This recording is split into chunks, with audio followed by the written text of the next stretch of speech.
your head to the ground when I walk in. You should proceed with caution. You could get cut off for free, that's a walk-in. Don't need your offering. Come in my office, speaking to me as a fee. I'm an impress. He might be hotter than y'all, but I'm heat to a different degree. Don't believe, come and see. Fuga. When it open, it go right through you. Give me an inch and I'll show you a roller. When you see me, freeze, Medusa, you can get skilled with. I'll be the best, I mean nobody better. You best in your era, I'm best in wherever, whenever, forever. I sit at the top. Even when you giving all that you got, all that I'm giving to you is a box. That mean that you better chill. Popping out when I'm breaking the seal. No Shibuya, you can't level the field. Gassed up like he empty till he gotta face the greatest in history. Know that bet he may have faith in ability. Only way that's gonna play is my victory, and that's a split decision. Cut him deep, that's a big incision. Hit my target with elite precision. You call him great at his peak position. If this competition was shame.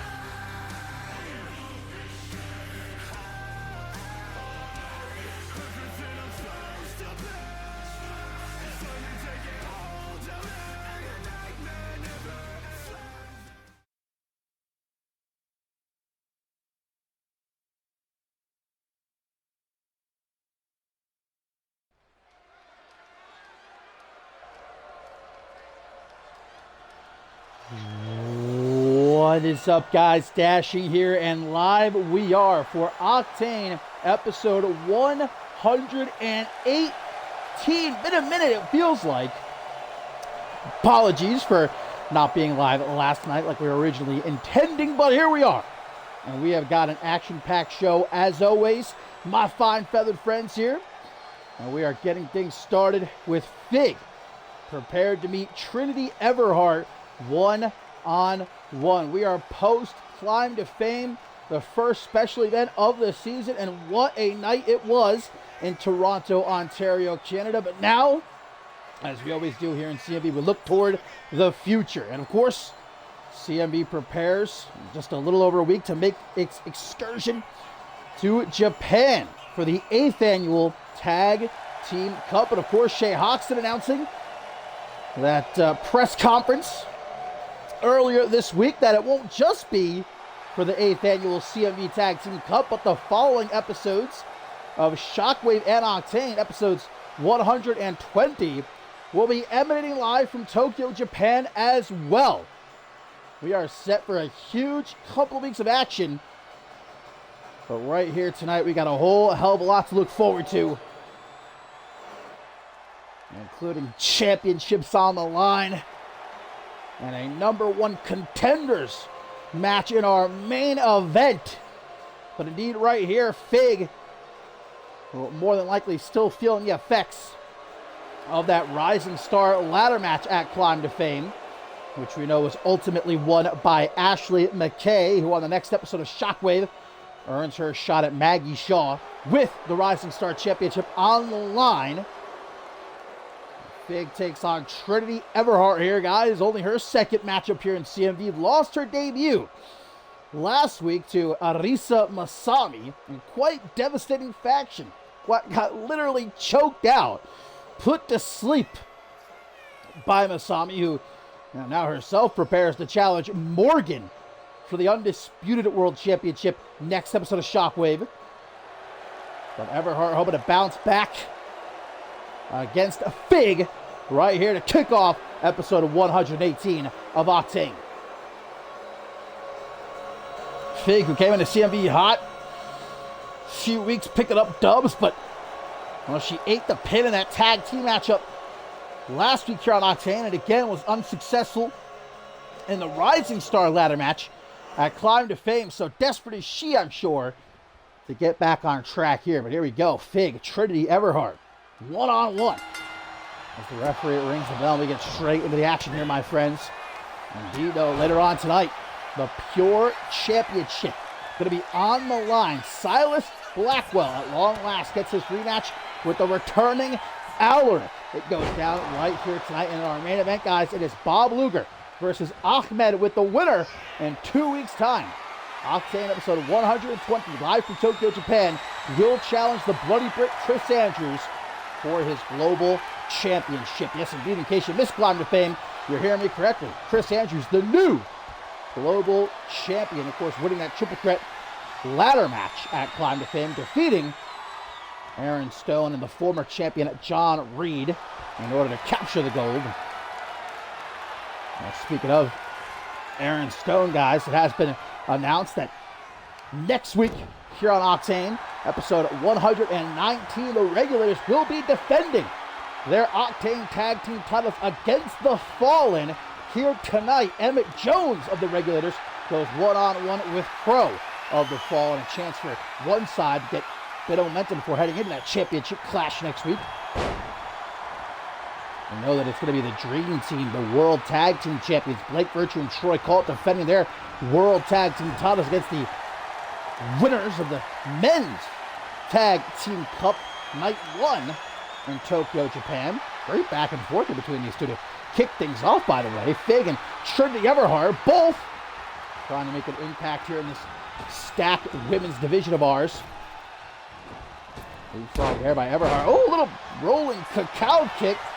Catches Fig right on the top of her head and out into the pin, but only a 1 count, trying to end things nice and early, but no such luck. Nice block of the kick right there, though. A bisexual Kraken coming to CMV in search of guys, gals, but most importantly, glory. It slipped through her fingers. A rising star ladder match at Climb to Fame, but like I said, she's keen to get right back on track. But impressing so far. Not looking to allow Everhart to come in here and try and surpass her. I'm loving the back and forth, though, here between these two to kick this matchup off. They're very much evenly matched thus far. It looks like Fig might have the upper hand, though. Quite literally has Trinity Everhart's hand bent in this sort of not too sure what that was. A feet locker. Now into the pin, though. Only a 1 count. Fig tries to end things nice and early, but luck not on her side either. As she waits for Everhart to get to her feet. Looking at going on top. This is quite a risk early on in this matchup. Well, going to take that risk, and it pays off for her. Almost taking Everhart's head off. Good Lord, now going to drag Everhart by arm and by leg away from the ropes. Not going to go for a pin, though. Tries to pop Everhart up, but gets caught with a jawbreaker. Nicely done as Everhart, wow, takes a step back, but what a reversal by Fig right there. I think Everhart was looking for maybe a double boot stop of some kind. Fig turned it mid-air into a sit-out powerbomb. Those are some serious reflexes, and now Fig's got her in the corner. Oh, and Everhart, I think, may have just gotten busted open, having her face slammed off the top turnbuckle there. Well, guys, speaking of the Tag Team Cup, we know that for the first time ever, the women of CMV will have their own Tag Team Cup Night 2. It's a 2-night event in Tokyo, Japan. Well, we got ourselves a qualifying matchup coming up next here on Octane, episode of 118 for the final spot in that Women's Tag Team Cup. Going to be the half-sisters, Precious Pratt and Taryn Torres, taking on the team of Chloe Marks and Quinn Bell. The big knee to the side of the head. Yeah, Trinity Everhart's definitely got herself a cut. Looks like right above her right eye. And she travels out onto the apron. Looks for a big drop kick, but nice and sidestepped by Fig. Can she capitalize? No, Everhart. But instead, grab her by the back of the head, drag her into the corner. Let's not forget, guys, tonight is also the night Max Cutter takes on the entirety of the Octane roster. As he has managed to piss off just about everyone, but well, mainly the rookies, the newcomers here on the Octane roster. And well, I made him a deal, and he accepted my offer to compete in this gauntlet match here tonight, where if he can beat 3 of his opponents, I will give him a 0G championship match. If he can beat 5 of his opponents, he will get a pure championship match. If he can defeat every single one of his opponents, then I will award him with a shot at the Global Championship. Time for Cutter to put his money where his mouth is right here tonight. There's just about everyone in that locker room fuming to get their hands on the Violent One. They get their chance here tonight. This fighter spilled a ringside meanwhile. Oh, Fig, we should have used this before. That Tequila Sunrise doing some serious damage to the arm, the knee, also to the lower back. Can't win by submission here at ringside, though. All up to a count of 6. Time to get back into the ring here, ladies. And Fig's back in the ring. Is she going to take the count-out victory? I think she might. Trinity Everhart looks to be down and out. And Fig is going to collect herself a count-out win. You ask the global champion, the Bloody Murder Chris Andrews, you know what he'll say. It's a legit way to win. And apparently Fig seems to agree. The damage done to Trinity Everhart with that tequila sunrise. Everhart just couldn't get back to her feet. The knee too badly damaged.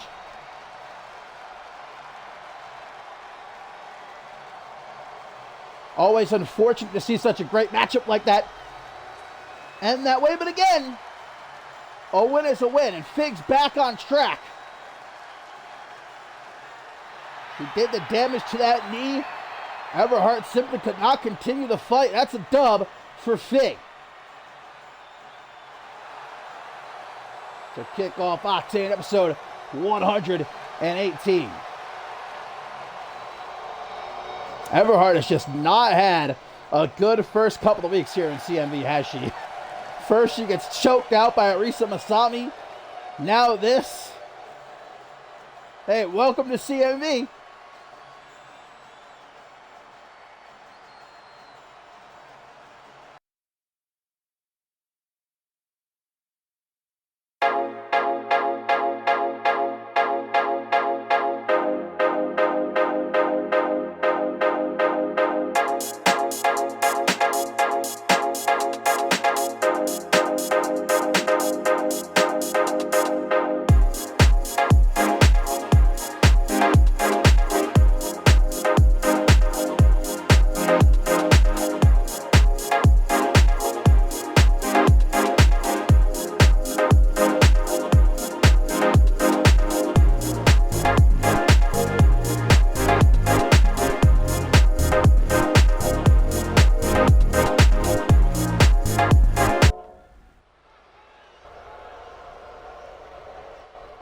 And the action continues here, my friends, on Octane, episode 118. This qualifying matchup for the final spot in the Women's Tag Team Cup, which will take place night 2 in Tokyo, Japan. 8 teams. One team will not only go down the history books, not only earn themselves that big, beautiful trophy, but also a shot at the Women's Tag Team Championship, held, of course, by Pat LaFace on the night in Japan.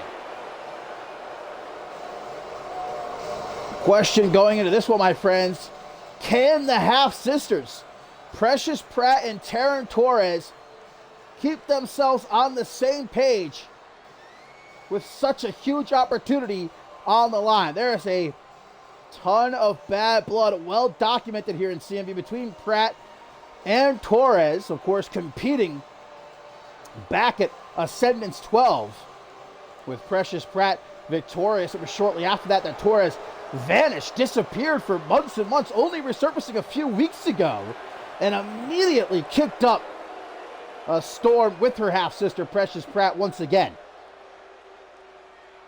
But like I said, real test here as to whether or not these two are able to put business first, or if that tension is just too much, especially going against such a dangerous duo like Chloe Marks and Quinn Bell here. Precious Pratt is a former Women's Tag Team Champion. Taryn Torres, meanwhile, always trying to one-up her half-sister. You know, there's quite a few families throughout CMV's history that dysfunctional, doesn't even really begin to cover it, but these two might take the cake. Taryn Torres just seems to have such a real visceral hatred towards Precious Pratt. I feel like we barely even touched the tip of the iceberg.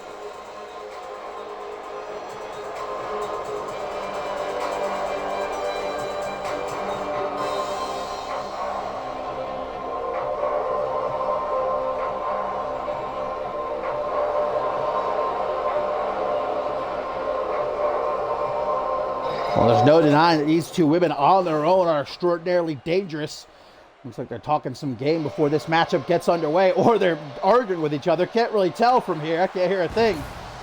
More than likely arguing, if I had to put money on it. But, again, they got to, pardon my French here, Theo.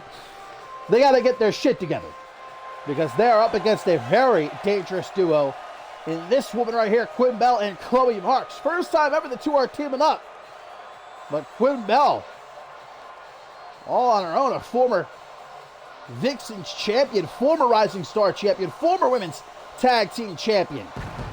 Looking to add an inaugural women's tag team cup winner to that list of accolades.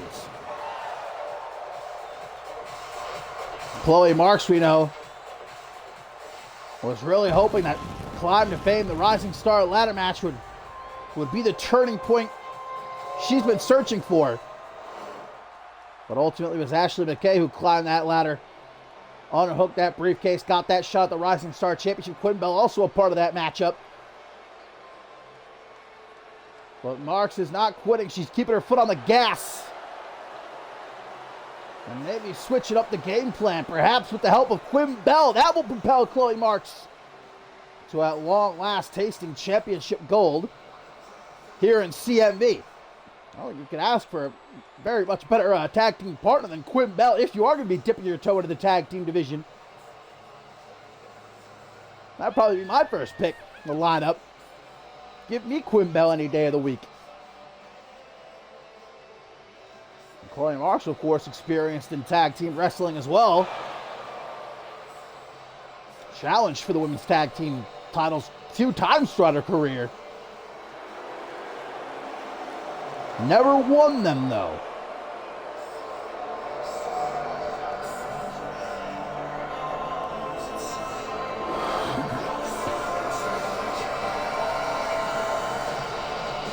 So which of these two teams will be the 8th to round out night 2 of the 8th annual Tag Team Cup in Tokyo, Japan? Let's find out. Looks like we're going to have ourselves Precious Pratt and Quinn Bell getting things started. And a big boot straight out the gate by the Rebel Queen. Instantly putting those long legs of hers to good use. Doing what she does best, utilizing what brought her to the dance, as they say. Just trying for that big boot again. This time Pratt, though, going to turn it into a little bit of a roll-up spider pin. Luckily, Quinn Bell able to kick out of it. That would have been quite unfortunate. Big clothesline. Like I said, this is an especially great opportunity to make history. The first ever Women's Tag Team Cup. Your name etched into the history books forever here in CMV. Great Queen's suplex there by Bell. This is now a hover over Precious Pratt. Hammer down on her. Hear about Quinn Bell's power that she possesses as well. Unorthodox is Quinn Bell. You never know what she's going to come at you with. There's the tag to Chloe Marks now. Hungry Man, I feel like, doesn't begin to cover it when it pertains to Chloe Marks and her hunt for championship gold here in CMV. Over 3 years she's been here, has yet to hold a title, has yet to win any really significant match. Has never won like Magnificent 8 or Women's Royal Rumble match or Queen of the Ring, nothing. Chloe Marks says this has got to be her season. Well, look, I'd like to say I'm surprised about this. I was hoping that the fact this was for such a huge opportunity would maybe be enough to mend the bridge here, but apparently not. Precious Pratt went for a tag there, guys. Taryn Torres has walked out on her half-sister. Even with a history-making opportunity like this up for grabs, Taryn Torres yet again just continues to twist that knife in the back of her half-sister, Precious Pratt. And now we've got ourselves a handicap match. Looks like Pratt is keen to go ahead and keep fighting, and hey, we've seen people come back from stiffer odds before, haven't we? But if Pratt does win here, I'm wondering what will happen. Is she going to go it alone in the Tag Team Cup? Well, Taryn Torres is out of here, guys. She's headed to the locker room. Precious Pratt now on her own. Handicap match here. Well, this is great for Chloe Marks and Quinn Bell. Big spear. And into the pin now. 1, 2. 2, but a kick out.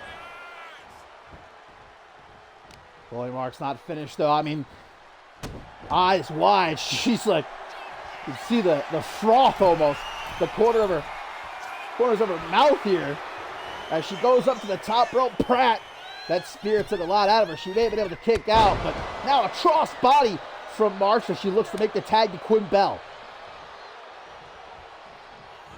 And Quinn, okay, maybe convening at ringside for a moment, discussing how they move forward here. Should be quite clear. You got the numbers advantage. She's going to tag Chloe Marks right back in. All right. Let Marks get the job done here. And that's exactly maybe what Marks is looking to do. Again, if you missed it, guys, Precious Pratt went for the tag. Tara Torres jumped off the apron and walked to the back. This is now a handicap match. I guess I was foolish to think that maybe, just maybe, putting the two together would have fixed things, but well, may have just made them even worse. Precious Pratt's got to be livid, and how do you keep that kind of anger in check? Try to do so. Scoop slam there by the former women's tag team champion. Now up to Brett's rope. Double boot stomp to the gut. Not just once, though, twice. Hits her on the way back, too, but a kick to the side of the head. Very quick. Chloe Marks able to catch Pratt, and now an Irish whip right into the corner. I mean, if Marks and Quinn Bell do manage to win this matchup, oh, wait a minute. Well, might be all over right here. Quinn Bell watching from the apron as Chloe Marks looks to deliver that Hangman's DDT. Pratt was able to survive, escape, stay alive at least for now. Oh, this is Vintage Pratt here. The choke bomb stacks her up with a pin, but there's the numbers game. Quinn Bell in to break it up. Not even a 1 count, but stays focused as Precious Pratt. Again, guys, if Pratt wins this match, I suppose she's just going to go it alone. And she might do it right here. She has choked out Chloe Marks into the pin. Oh, but a kick out. 2.999 right there. It would be something to see. Precious Pratt in Tokyo, Japan, all on her own against 7 other teams. Hey, who can you trust but yourself at the end of the day? Ooh, nice slam there by Chloe. There's some real power behind it. I was going to say, I think either way, whether Precious Pratt does somehow win this matchup or Marks and Bell are victorious, they're going to be probably the dark horse team out of the 8. Because most of the other teams, they're a cohesive unit. They've been working together for a while, or they're at least friends. You know, Marks and Quinn Bell, except the first time ever they're tagging together. Ooh, look at that. Nice agility by Chloe Marks, but Pratt's able to roll out of the ring. Quinn Bell's asking for the tag. Marks going to ignore her, though, to chase Pratt to the outside of the ring. Big knee to the side of the head. And the last thing I imagine Pratt wants to do here is give her half-sister Tara Torres the satisfaction of costing her this matchup, of watching her lose. She's fighting, man, fighting for this opportunity. Even if she is all on her own. Hangman's neckbreaker on the floor. Oh, and another spear, though. Guys, count out still in effect. We're up to a count of 7 right now. Looks like Marks. Oh, okay, just going to stand here. Back in the ring. Going to take the count out, dub. Pull a fig. No, Pratt's back in with about a second to spare right there. Precious Pratt got some long legs of her own. Choke Marks out here in the corner. And continuing to do so. Better be weary, though. Might get herself disqualified again. There got to be a lot of anger after what Tara Torres pulled earlier. Trying to unleash it here on Chloe Marks, but almost getting herself disqualified. Another very, very close pinfall attempt. Marks has got to make that tag, and she does. Here comes Quinn Bell, relatively fresh at this point. Big clothesline takes Pratt down.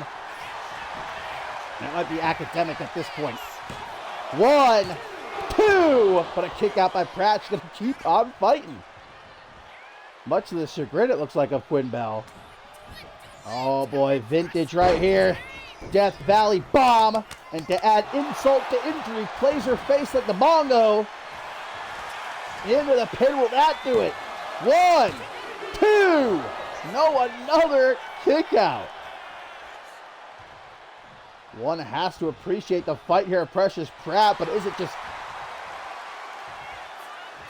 Is it pointless at this juncture? Oh my God, what a lariat that was. Precious Pratt looked like nearly got her head taken right off the shoulders there. On the top, watch out, Chloe Marks. Yeah, don't get in the way of this. What an elbow drop. The tightrope walk right there from Quinn Bell, but a kick out. And more frustrated Quinn Bell's getting here. She can't put Precious Pratt away, but we know what she's calling for right here. It can only be the botchplex, but Pratt knew it as well. And look at the roll-up right here. What a steal. Oh, but just a 1 count. Oh no, looking for the choke slam. Quinn Bell though with an elbow to the back of the head. Was that the last gasp from Precious Pratt? Alabama slam off a cartwheel. I don't think I've ever seen that before. Again, you never know what's coming at you from Quinn Bell. Unorthodox. Kick to the gut and another one while she's down here in the corner. Oh. Again, trying to rub salt in the wound, but paid for it there. Now an X-Plex, maybe Precious Pratt. Drops down behind her, enough of the games. There's that choke bomb.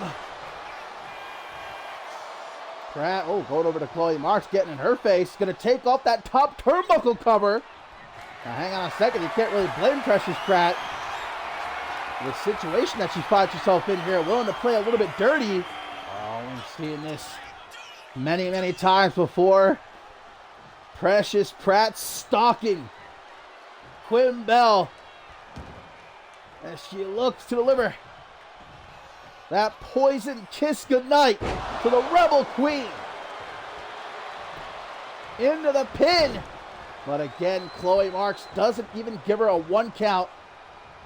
Pratt going to take a swipe at her. Oh, referee has found the exposed turnbuckle. Headbutt into the pin. Pratt may have screwed herself. 1, 2, 3, 4. Pratt had the match won, but the referee busy fixing the exposed turnbuckle. Pratt just screwed herself over big time. Oh, tried for another cartwheel, caught by Pratt instead, turns it into an Irish whip. Elbow to the top of the head by Quinn Bell. Headbutt though by Pratt. Into the pin, desperate as can be. Will that desperation potentially pay off? No, kick out. Again, I don't know what happens if Precious Pratt does somehow win this matchup. Oh, well. No bother pondering that. Botchplex connects. And what? Precious Pratt kicking out of the botchplex. How in God's name, man, does Pratt have anything left in the tank? Now a tag to Chloe Marks. Throws Pratt right into... Oh my God, are we getting a heart attack? The heart attack! Okay, I see you. Marks and Bell here. And now Marks from behind going to try to take Pratt for a walk into the corner. Last place you want to be. And here's why. Well, if that botchplex didn't do it, surely this will. DDT! Gotta be the final nail in the coffin of Precious Pratt here. 1, 2. Are you joking? Are you kidding? But Pratt getting the hell out of there. Pardon me? Chloe now headbutts here at ringside. Okay. Pratt has kicked out of the botchplex, and now that Hangman's DDT. 2 of the biggest shots for both Marks and Bell. Now taking them both on. Oh, but Marks able to counter. And Pratt's head smacking right off the steel ring post. Marks, a legal woman here. Torture rack. Spun out into a powerbomb on the floor. Well, it's understandable. Marks and Quinn Bell here getting frustrated as they've tried everything to keep Precious Pratt down. It's got to be Pratt's, her anger, refusing to allow her. Oh, continuing though to target the back now is Quinn Bell. The trifecta trifecta of backbreakers. I don't even know what the referee is up to right now. Shift to 8, guys. Referee's up to a count of 8. 9. What? How about that? Count of 9. Both women back into the ring. Can you get much closer? I don't think so. Big senton attempted by Marsh Pratt. Oh, but a cheap shot from Quinn Bell. Elbow to the jaw, though. Pratt. I do not know how, but she keeps on fighting. Karen Torres be damned, man. Precious Pratt said, I don't need you to begin with. Targeting the back of Chloe Marks here relentlessly. Irish whip gonna send her off the ropes. Pops her up. Whoa! What a Samoan drop. You see the height right there? Oh my goodness. Precious Pratt. There's that choke again. Chokes her out. Into the pin, guys. Pratt's gonna do it. Quinn Bell, though, with a drop kick to break up the pin. I believe deep down in my soul right there that Pratt had the match won. But it's the numbers game. Oh my God. What was that? Chloe Marks, I think, just got her neck broken. Oh, but Quinn Bell with a Death Valley bomb and on the floor this time. Well, Chloe Marks, all the time in the world now to recover, as Quinn Bell has lost it. Boot to the back of the head. Chloe Marks bleeding. Guys, this has been a hell of a handicap match. Oh, big, did you hear that? Did you hear that? What a boot to the head. Precious Pratt's out.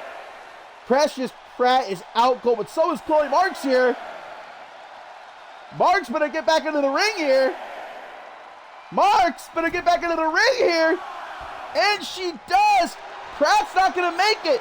Pratt's not going to make it. Oh my God, Chloe breaks the count.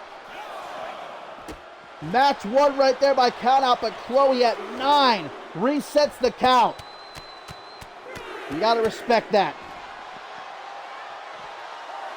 Although this might not be good news for Precious Pratt, just prolonging her beat down here. Again, as soon as Precious Pratt gets the better of Chloe Marks, there's Quinn Bell to put her down. Now we're back up to, damn, this referee's counting fast. Count of 8. All right, Chloe. Yeah, I don't think she's going to do it again. I don't think Chloe Marks is going to reset that count again. A count out victory. Well, this is the night of count outs, evidently. Fig started a trend.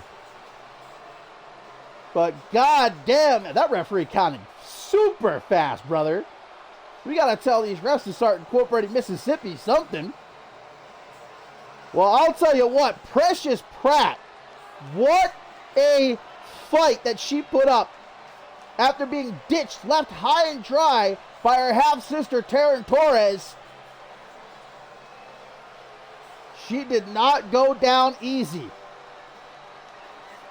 Well, regardless, Chloe Marks and Quinn Bell are heading to Tokyo, Japan. The 8th team for the Women's Tag Team Cup.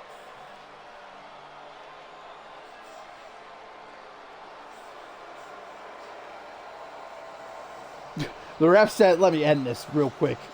She said, yeah, let me get that fast count in. They're going way over here. Pratt just would not die. I mean, 8, the botchplex. 8, look at this. That Hangman's DDT. Still kicked out.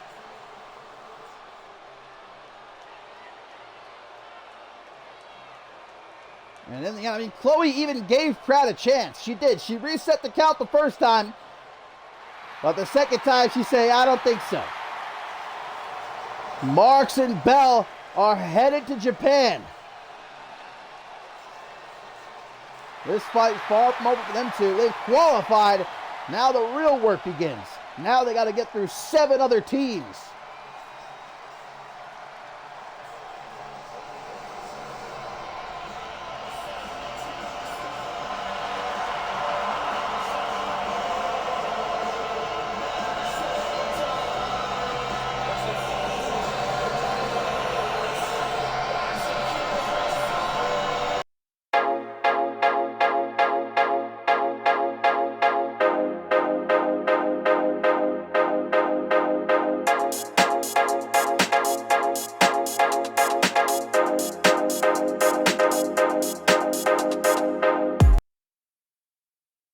Silas, ich werde dir eine Geschichte erzählen. Eine Geschichte eines Krieges. Der Krieg der Schlüssel. Im Jahr 12.228 befand sich der Kaiser des Heiligen Römischen Reiches, Friedrich II., außerhalb seines Königreichs, um am 6. Kreuzzug teilzunehmen. Nachdem er mehrere Monate lang nicht zurückgekehrt war, wurde er für tot gehalten. In seiner Abwesenheit zog sein Rivale, Papst Gregor IX., in sein Königreich ein, um sein Territorium in Süditalien zu beanspruchen. Und er war erfolgreich. Oh Silas, er war so erfolgreich. Aber er machte einen fatalen Fehler.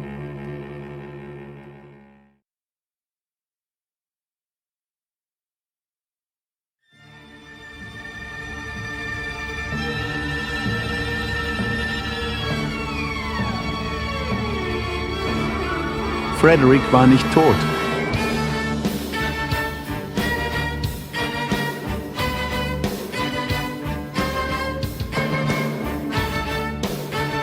Der König kehrte zurück, marschierte nach Rom ein und gewann den Krieg innerhalb weniger Monate.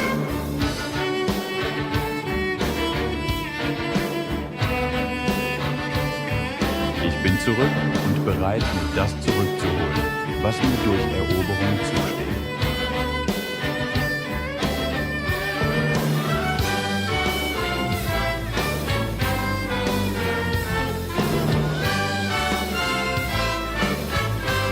CMV, Ihr reiner König ist zu Hause.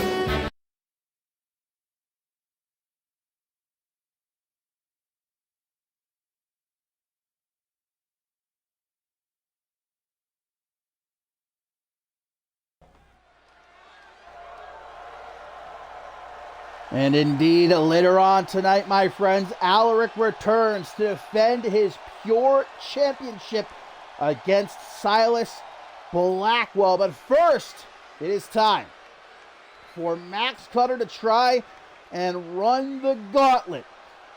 The violent one who has managed to piss off just about every single person in that Octane locker room since this new season began, targeting the rookies, as he has called them, even when some of them might be new to CMV, as Alex Young himself pointed out a couple weeks ago, might be new to CMV, but aren't rookies by any stretch of the imagination. They put in years of hard work around the world before arriving here in CMV, but Cutter sees them all as the same, not worthy of sharing a locker room with him. And he has been on the warpath this past month, trying to take out every single one of these newcomers. A man who has ended careers. Look, it's no fake, no fraud when it comes to Max Cutter. He has ended careers. DRH, he nearly cost him his career. We only saw him return last week. Ace Reeves hasn't been seen since what Max Cutter did to him. Rory Michaels hasn't been seen here in CMV since what Max Cutter did to him. This is the real deal. But now all of these rookies have banded together and are coming after Cutter right here tonight. But I'm giving Cutter the opportunity to prove that everything he said over these last few weeks rings true. If he can beat 3 of his opponents here tonight in this gauntlet match, I will give him a shot at the Zero G Championship. If he can beat 5, I'll give him a shot at the Pure Championship. If he can beat all of his opponents here tonight, I will give him a shot at the Global Championship. And, well, we see who is the first opponent going to be in this gauntlet match. It's Tito Torres, the legend. The man who, of course, made his CMV debut on the Octane season premiere, losing to Bob Luger. But what a fight this man put up. I mean, it's like what Alex Young said, I was just talking about. See, Tito Torres might be new to CMV, but this man, he's a killer himself. All around the world, the name Tito Torres is known. Strikes fear into the hearts of even the boldest. And this is who Max Cutter has to get started against right here tonight.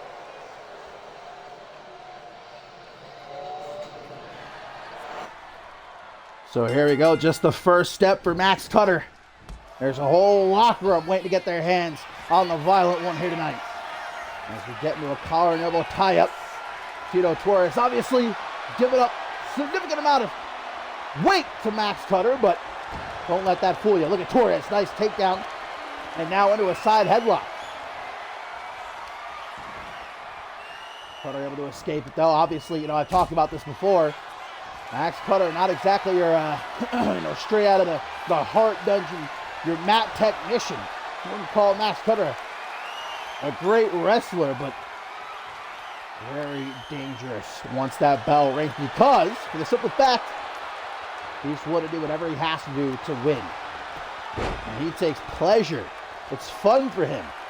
Puts a smile on his face to hurt his opponents, to end careers, to break bones. Tito's got him caught again in the side headlock. Cutter escape a second time. No, look at this, transitions now into a front headlock, but knee to the top of the head as Torres goes up to the top. Look at it all end right here. Tito Torres could beat Max Cutter. And unfortunately, all the other rookies would be left disappointed. They didn't get the chance to tango with Cutter, but that's the name of the game here in this gauntlet turmoil match. A couple of stomps now to the face by Cutter, also out of his comfort zone. Strictly enforced rules here in this gauntlet match. Countouts, disqualifications in effect. I mean, it's already been a count-out kind of night. 2 countouts in a row. The referee's going to stand right in front of the camera. You'd love to see it. Oh, Torres is busted open. Look at Cutter like a great white shark. And as soon as he smells blood, he goes in for the kill, trying to cave this man Tito's skull in.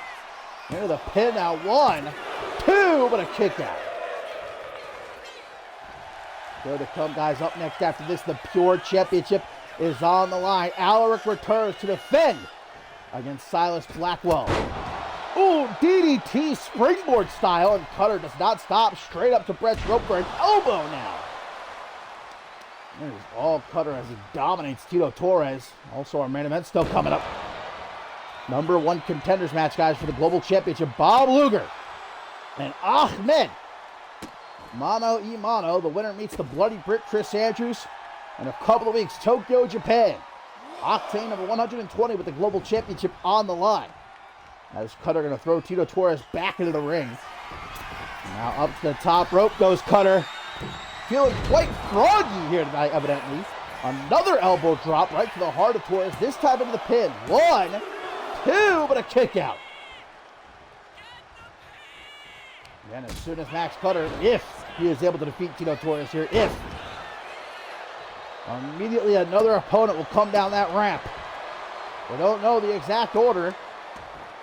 I don't even know exactly who's going to be in this matchup. Like I said, long list of enemies in that Octane locker room Max Cutter has. We're not even talking about just the rookies. Max Cutter has very few friends. Brody Anderson might be his only friend. And even then, are they really friends or just associates at best? We know they will be a part of the Men's Tag Team Cup in Tokyo, Japan. The fisherman's driver right there by Cutter. Send Torres towards the ropes, trying to get himself up to his feet, but Cutter's right there waiting for him. Irish whip, drop down, leapfrog, and there's that back elbow. Vintage Cutter, that could do it for Torres. 1, 2, no, a kick out. Torres continues to fight. Very angry that makes Max Cutter. Oh, but he's got a little something extra in his back pocket for Torres. That dragon sleeper cinched in, tight as tight can be, right in the middle of the ring, but Torres gonna escape it. Like I said, man, people are look at Tito Torres. They underestimate this man. This is the man who danced with Bob Luger last month in that Octane ring, man. But Max Cutter, though, not sweating. As he mocks Torres now up on his feet, gonna go to the top rope. Blindsiding him. Trying with a double axe handle from behind. Torres must have eyes in the back of his head, though. As he was able to see that one coming. Now he's got Max Cutter here in the corner. Gonna spin him around. Forearm to the back. Cutter though, well-placed elbow.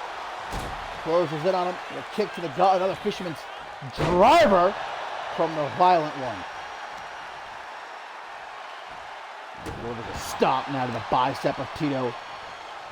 And again. You see Max Cutter playing with Torres here. Never a very good idea in my opinion. DDT. I'll tell you what, though, Cutter is absolutely dissecting this man. He is bombarding him non-stop. Torres not given a chance to catch his breath. That's what Max Cutter's all about. And a nice reversal of the outer strip. That lasts some light from Torres, but Cutter, oh, psych! Back in the ring with a clothesline. And again, Max Cutter, if he's able to lock it in. Tito! DDT! Max Cutter thought. See, he got overconfident. But immediately Cutter straight back to his feet off the ropes. He goes, what the double boot stomp. Cutter's pulling out some stuff I've never seen him utilize before in the couple of years he's been here in CMV. Now, there's the Cutter. There you go. Count to 100. 1, 2. What? Okay, there must be something in the water here tonight. Octane number 118. Off that boon juice. He's going to counter it again. DDT. Tito Torres off the boon juice. And it might all end right here for Max Cutter. Tito's taking him for a ride. The electric chair driver. 1, 2. What a kick out by Cutter. Can you imagine if Max Cutter was stopped? Didn't even make it past one of his opponents here tonight. Oh, Tito, come on now. And that's where you make a fatal mistake. Trying to lift up Cutter, who's probably got 100 pounds on Torres here. What a clothesline, I'm telling you. Oh, what is he doing here? Oh, look, Cutter. I'm not feeling too hot right about now. Guys, I'm sure it would be pleasant for all of Max Cutter's enemies to see him take this loss to Tito Torres here. With a smile on their face at the same time. They want to get hands on Cutter here tonight. Back suit, damn. What a landing there. Tito right on the top of his head. Kick to the midsection to Tito. Oh, whoa, what the hell was he looking for there? I do not know. Oh my God, again. The back suplex just dropping Tito right on his neck. Nowhere to run, nowhere to hide when you're up against Max Cutter. To the top. Oh my God, right on his ass. 10-foot drop onto his ass right there. That could be an L1 fracture. They call it high risk for a very good reason. Max Cutter, that's why I'm so surprised he's been as jumpy as he's been here so far. Oh, another back elbow. Well, I think Cutter gonna go the route of Fig, Chloe Marks, and Quinn Bell here tonight. Looks like he's gonna take this first match by count out. Yeah, because Tito's not getting up. 8. The referee's giving him a chance, but he is out. Oh, wait a minute. Wait a minute, 9. Tito's gonna do it. Tito's back in. And Tito, oh my God, rolls him up. 1. Gonna counter into a roll of his own. 1, 2, 3, and Cutter gets it. Max Cutter was gonna take the count out win. Tito with a last burst of energy there, but it backfires. Cutter has made it through 1, but here comes another. It's Van Lightning, the man who runs on 4 Loco. Not as fast as he usually is, taking his time. And the referee gonna ring the bell. Here we go. Matchup resumes. One down. Still a good few to get through for Max Cutter. He needs to beat at least 2 more men to earn a 0G championship match. Remember, if he can beat 5, he'll get a shot at the Pure Championship. If he can beat all of his opponents here tonight, he will get a global championship match. And Lightning has not been successful so far here in CMV. Lost his debut match to Ricky Gelady. Last week, a loss to Salvage. But I like what I saw from Lightning in both of those matches. He did not go down easy. This is a man with a big heart. That might be because of all the Four Loko, but I digress. Tell you what, Tito did not go down like a punk, man. Max Cutter had to catch him on the end to get him with the uno, dos, tres. That Lightning isn't going to be any easier. Off their shoulders, dropped. Unceremoniously, Lightning. Waiting for Cutter. Oh, he's going to try for another one. Another roll up here from Cutter, but he doesn't get so lucky the second time around. With Van Lightning here. Now he's got him in a gator roll. I think this might be the strategy going up against someone like Van Lightning, who's such a massive amount of energy. So fast. Try and ground them, pick them apart. Maybe I gotta put some more respect on Max Cutter's name. I was saying he's not exactly a great wrestler, a pure wrestler, but I'll tell you what, that gator roll was looking quite nice. Maybe Max Cutter stepped up his game a little bit. Oh, now that's the Max Cutter I'm used to seeing right there. Just hammering on Van Lightning. Now Lightning to his feet though, with a kick to the back of the head. Stomp to the spine. Oh, but a quick kick to the side of the head by Max Cutter, back up. He now goes to the top rope. Gonna fly, double root stop attempted. You're lucky if you don't shatter your ankles missing that. And Lightning gonna throw him off the ropes, big boot. Shoved right back though. Cutter is non-stop in here. As he's from the corner. Lines up his shot on Van Lightning, cheeky jab. And Irish Whip gonna send him off the ropes. Spine buster. Straight from 110th Street. And Van Lightning says, wait a minute. Chance to catch his breath here as he rolls out onto the apron. Ooh, but it might have been a little trap from Van Lightning. Lured Max Cutter in to give him the old guillotine. And what a right hand by the Four Loko fueled maniac. To target the knee of Cutter. Cutter now the one crawling into the corner, hoping for a chance to get to his feet, and he does. But Van Lightning staying on him like peanut butter on jelly. Hook to the jaw, now going to spin him around for a double axe handle. Shoves him into the corner, going to catch him. German suplex. Van Lightning beating his chest. Got the physique of a gorilla.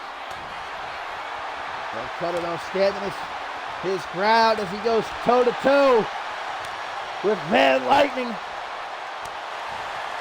Knife edge shot, one from Lightning. And Cutter gonna mock him. Able to catch him there, trying to get under his skin. Cutter's good at doing that, if nothing else. Max Cutter, A+ level shit talker.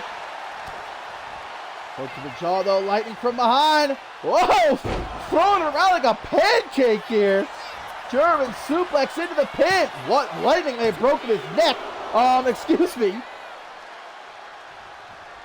Kick out though by Max Cutter. And as Lightning goes to the top. Big elbow incoming, and Cutter gets out of the way and a boot straight down the gullet of Van Lightning. Now it's Cutter from the corner. Oh no. Punt kick. Steel tip boot to the temple. And not even finished. Well, Van Lightning's neck wasn't broken before. It might be now. Max Cutter taking out that top turnbuckle cover. Oh, wow. A pile driver. You want to talk about old school? There you go, Van Lightning. 1, 2. What he's able to kick out. Might be all that extra neck muscle. Saved him right there. Cutter going to stay on the attack, though, with a springboard leg drop. Lightning all sorts of hurt as the referee fixes that top turnbuckle. Lightning, going for a choke slam. Kick to the gut, gets caught. Spins him around to say, how do you do? But Cutter's quick with a hook to the jaw. Got him by those long, luscious locks. And into the pin now. 1, 2, 3. Max Cutter does it again. Another one bites the dust. Van Lightning is out. Who's next? Oh, my friends, we got ourselves a debut here. That is Alika Lolotai. And I guess coming for Max Cutter before Max Cutter eventually came for him. There's no newer newcomer here on Octane than Lolotai as the third matchup in this gauntlet gets underway. And Cutter's trying to go right after this massive Samoan before he gets a chance to get after him. And guys, if Max Cutter can defeat Lolotai here, he will at least earn a shot at the 0G championship. Tito Torres down, Van Lightning down. Oh, look at that, just coming off the ropes. Max Cutter is exhausted. Torres and then Lightning have taken it all out of Max Cutter. Big boy with a double axe handle. Look at the size of this Alika Lolotai, Samoan wrestler. We all know about our Samoans in the world of wrestling. They were bred for this. And what a way to arrive for Lolotai here. Do a favor for the rest of the roster by putting down Max Cutter here tonight. And drag him in. Watch out, ref. You do not want to get caught between these two right now. And now Cutter's busted open. Oh, boy. Oh, boy. That is a large rear end. Caving in the skull of Max Cutter. Into the corner again. Up to the top. He's dead. Oh, maybe not. Maybe still some life left. That big boot didn't even phase Alika. But a counter into the reverse DDT. And Cutter's still running his mouth, man.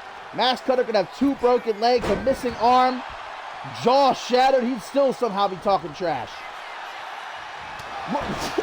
Roaring in his face, but Cutter does not back down. Respect.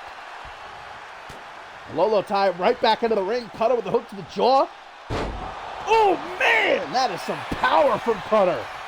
And drops Lolotai right on top of his head with that seatbelt suplex, but a kick out.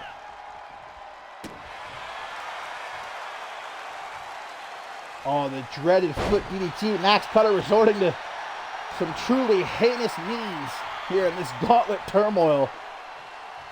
He's taken down Tito Torres. He's taken down Van Lightning. Alika Lolotai now stands in his way. And even if he manages to put down Lolotai here, it still ain't over. Repeated stomps to the face. Oh, there's the Cutter. And into the pin. Can he dispose of the debuting Lolotai? Very nearly does, but not near enough. Frustration starting to creep in at this point. Honestly, it took longer than I thought. Going for another pin. Refusing. Oh, this time Lolotai's right back up. Oh, but right into the pile driver. And hooks the leg. Thanks for coming, Lolotai. 1, 2, kick out. Max Cutter looking back, jaw on the mat, eyes wide. As Lolotai very expertly rolls to the outside of the ring. To avoid potentially getting pinned again. Nice sidestep there by Cutter. Almost sent Lolotai. Oh, but a Samoan drop! And on the floor, no less. That could be a shattered spine for Max Cutter. Oh, and how about make things a little bit worse? Midsection first, right into the side of the skill steps. And Max Cutter has been the count-out king so far this season. He's won a couple of matches by count-out. Oh, Lolotai's not looking to take the count-out win, though. He's up the top. Cross body! And that's got to be near 300 pounds. Coming down on Max Cutter, man, like an anvil. My word. Lolotai getting these fans up on their feet. They are behind the Samoan. looks to put Cutter away once and for all. Exploding out of the corner like a torpedo.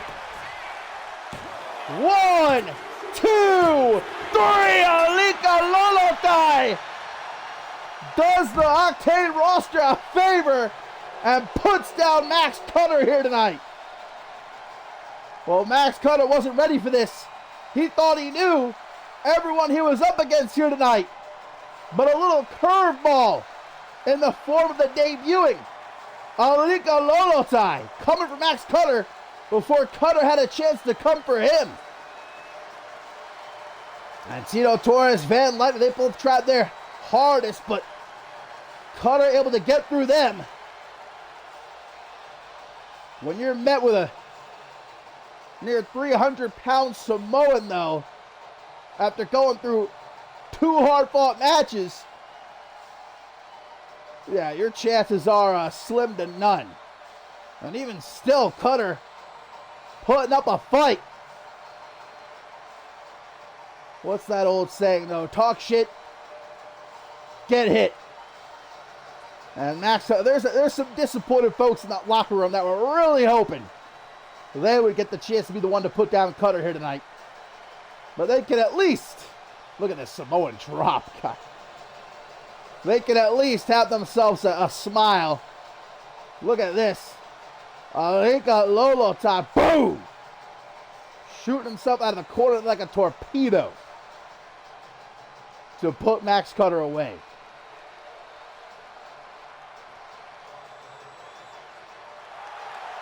And maybe, just maybe, this will force Max Cutter to think twice in the future about running his mouth. Yeah, I highly doubt it.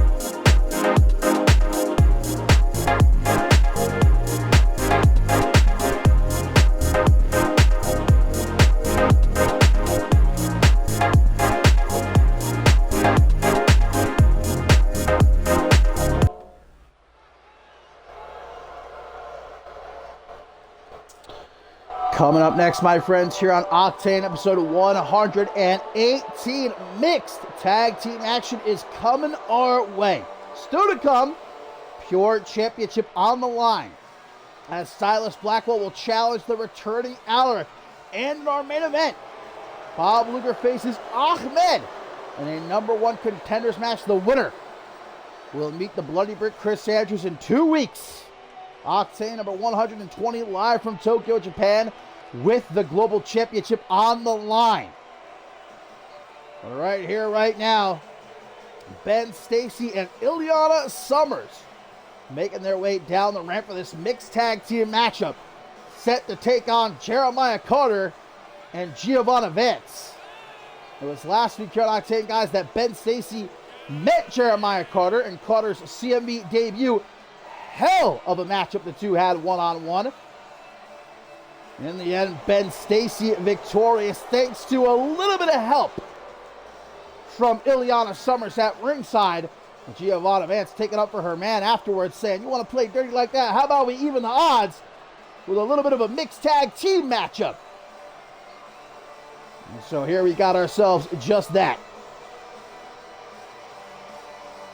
Ben Stacy says that this will be his season. He will be a champion, a world champion, sooner rather than later, and I believe him, especially with the dangerous Ileana Summers by his side.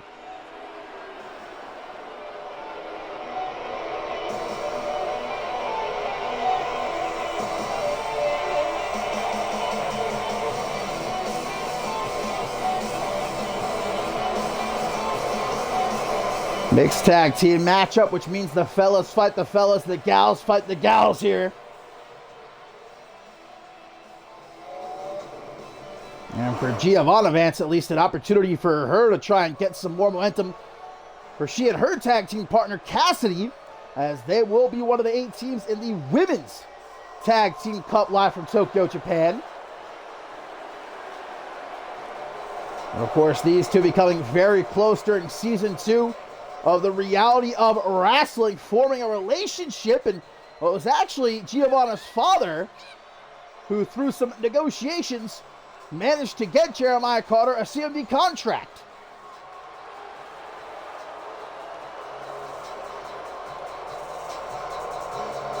Unfortunately, his debut not going the way he would have liked, thanks to the shenanigans of Ileana Summers last week, which Giovanna Vance is fixing to make her pay for here tonight.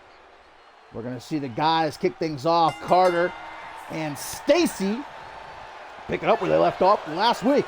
And despite Carter's obvious size advantage, height and weight, that didn't stop Ben Stacy from being able to pick him apart using what he was taught by Jay Young, who was likewise mentored by CMV Hall of Famer Dave Turner. All that knowledge coursing through the veins of Ben Stacy. Jeremiah, a real standout, though, during season 2 of the Reality Wrestling. I know a lot of people had him pegged to be the winner. But in the end, of course, it was Cassidy Vance who got that contract. Oh, boy, look at the power of Jeremiah already being put on display. Please don't tell me we're going to get another count out here. Jeremiah, I know it's only your second matchup, my friend. Let's try and get it back into the ring, huh? Oh, Ben. Ben, get up, Ben! Get up, Ben, you can't be that hurt already! Oh, ref's giving him a chance. Come on, Ben, you can make it, yeah! Back in just the nick of time. Well and truly, that actually had my heart racing there. Carter really trying to take that count out dub, huh? Really trying to do it like that. Oh boy, big knee from this big man.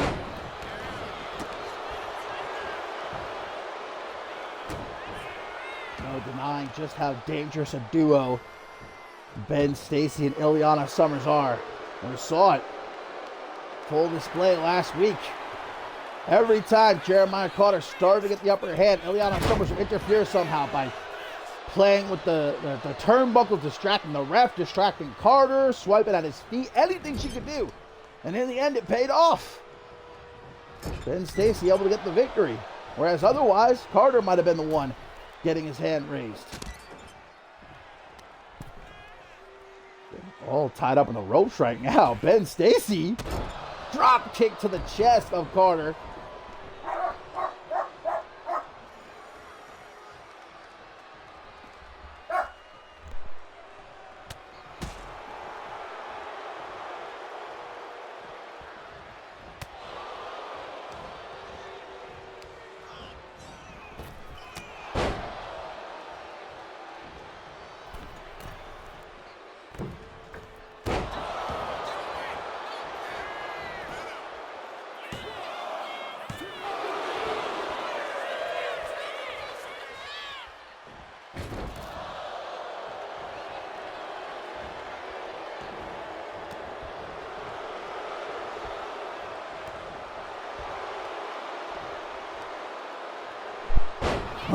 Check, 1, 2. Sorry about that.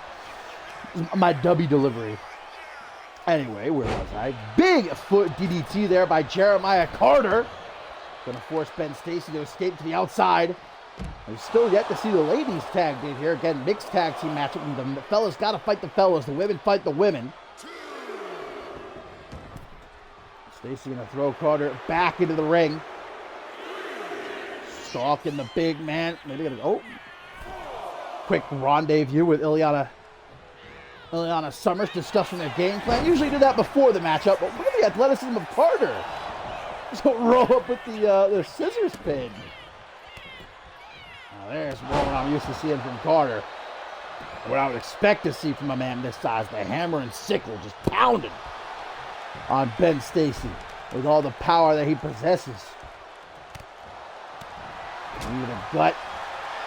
Oh, Giovanna trying to take a swipe from the apron. It backfires though. Stacy with a standing 3-4. Oh, kiss blown by Giovanna as the tag is made though to Ileana Summers. That means Giovanna must get in as well. And Giovanna's been waiting to get hands on Ileana Summers all week long. And clothesline. Head slams off the canvas trying to crack open that coconut. Ileana Summers, though, a student of the game. Managing to get under the skin of Giovanna Vance, who is a rookie. Big kick to the back. Shortest end shooting pains up and down the spine of Giovanna. Stomping on there, stomping on every single part of her.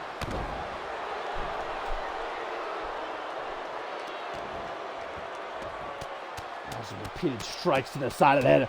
That's what I'm talking about. Giovanna came into this matchup hot, ready to get some payback, and Ileana, meanwhile, calm, composed.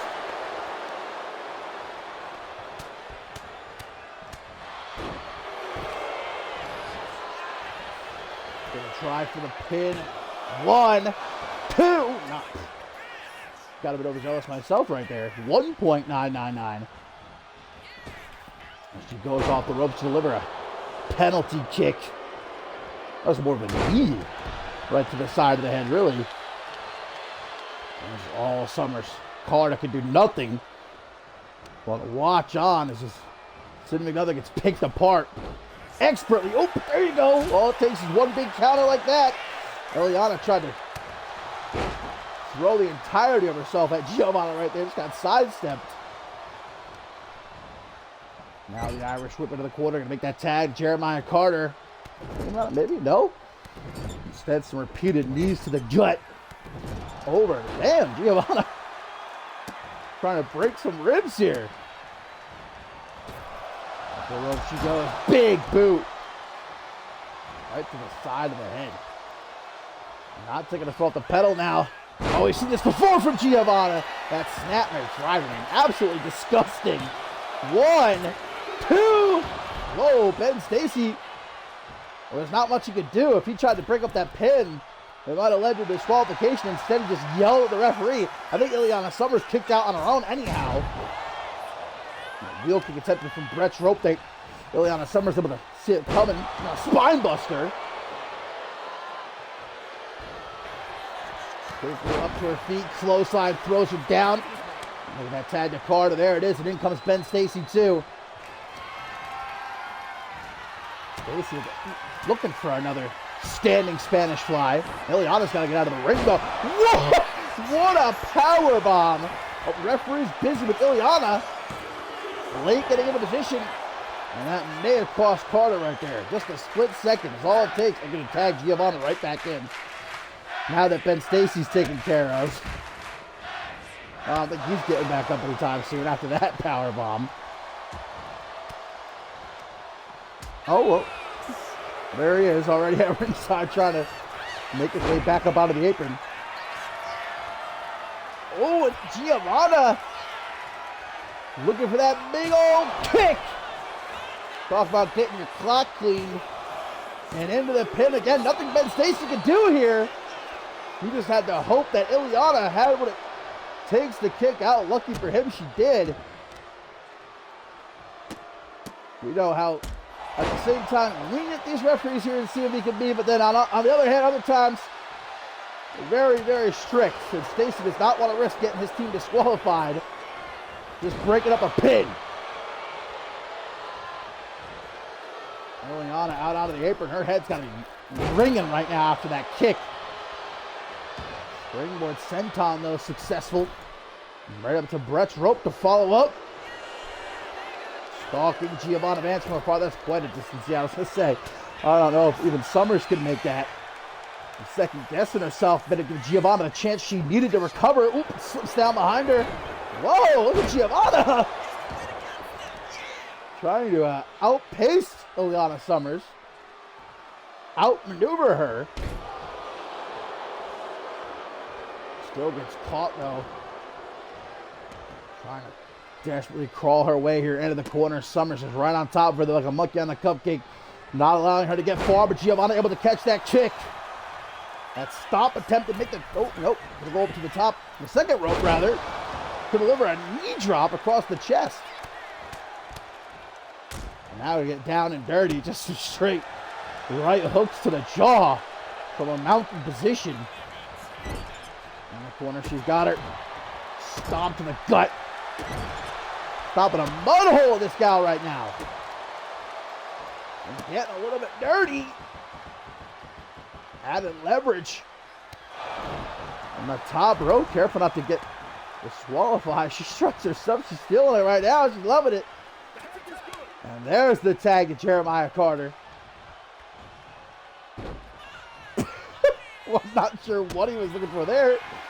He may have, I don't know, tripped over Ileana's body there or something. I have to assume not what he was intending. I'm going to spin Ben Stacy around. Up on his shoulders, taken for a ride. Dropped. Chest first on that top rope. And into the pin. 1, 2, but a kick out. Mixed tag team matchup here on Octane episode 118. And Jeremiah Carter with that fisherman's driver, former basketball player.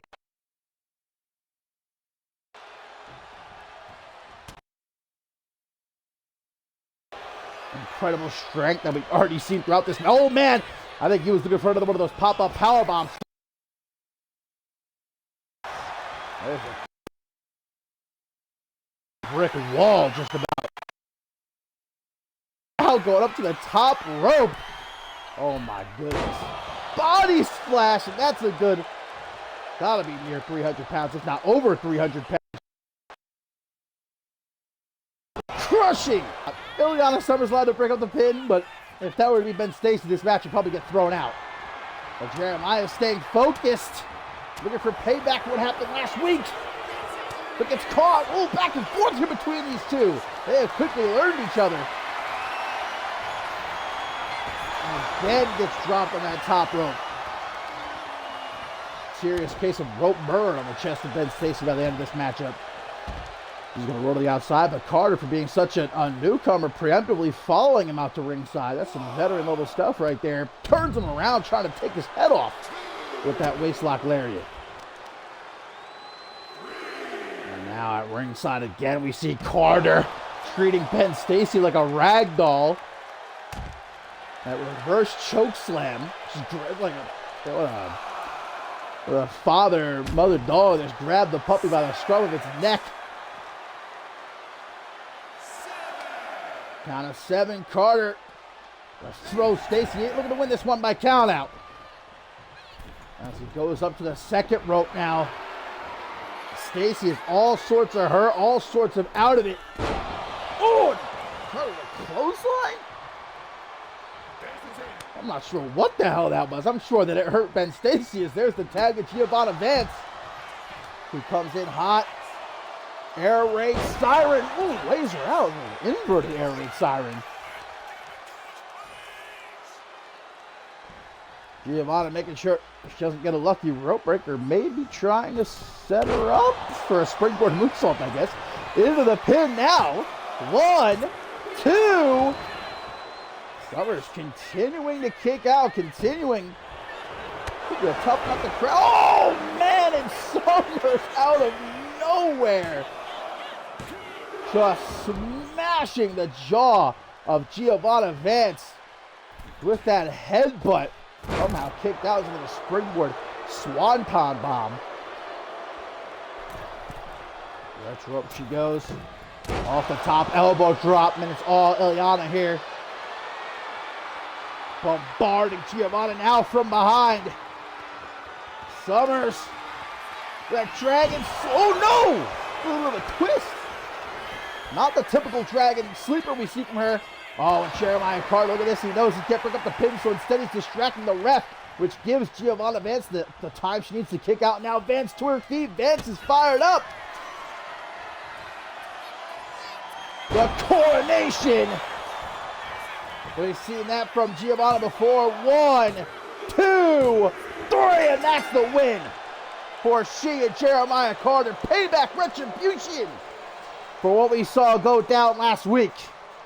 And that's going to feel oh so good for Jeremiah Carter and Giovanna Vance. Good teamwork there in the end. Jeremiah Carter distracted the referee. Gave Giovanna the extra time she needed to kick out, which then gave her that opening she needed to fire up. Left in the tank. Remember that straight jacket swinging. Look at this for Jeremiah Carter earlier in the matchup.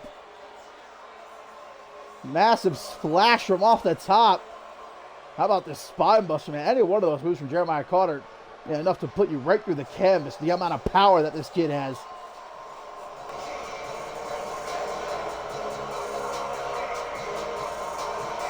Well, here was towards last burst from Ileana, that headbutt, and then this, the dragon sleeper turned into a sort of twist. And Giovanna, though, into the coronation to secure the win for she and Jeremiah Carter here tonight.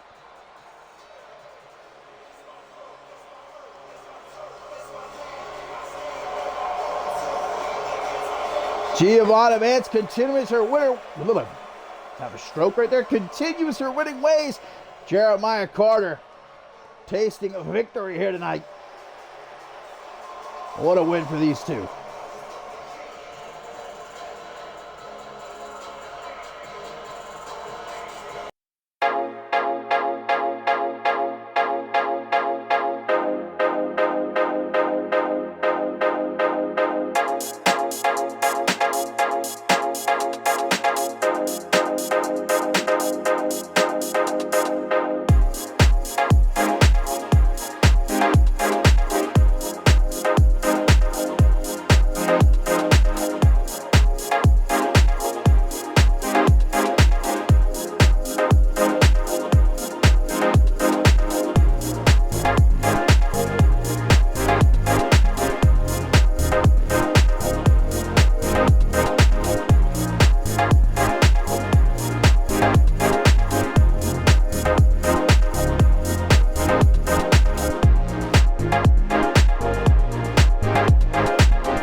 It is tertiary minimum time, my friends, here on Octane, episode 118, and time for Silas Blackwell to get his long-awaited rematch against Alaric with the Pure Championship on the line. Still to come, Emmett Jones one-on-one with Crow, and of course in our main event, it's Bob Luger and Ahmed one-on-one in a Global Championship #1 contenders match. But Silas Blackwell, guys, is locked in.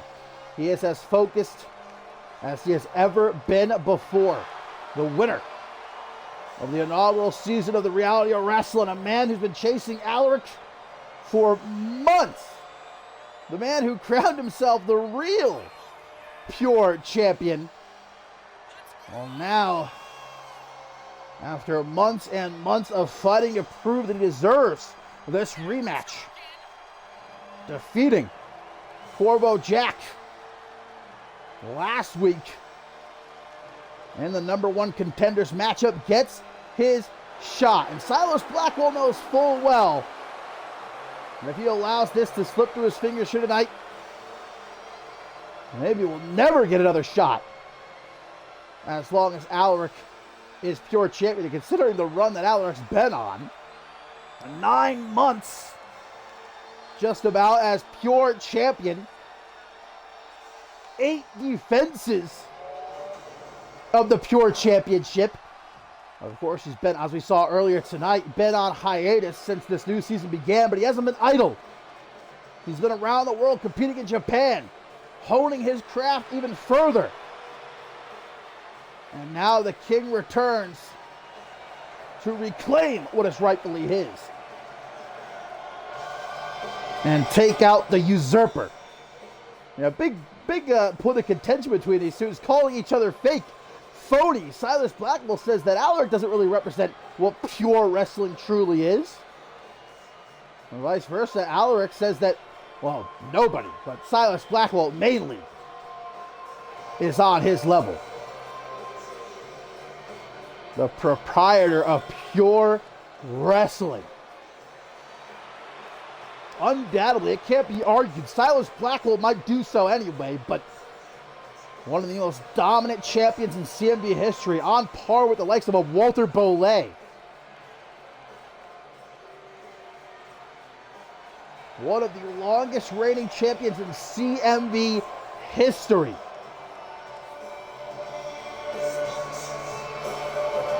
Puts that championship on the line once again. I mean, last time these two fought, guys, look, I think even Alaric would admit Silas Blackwell nearly had him.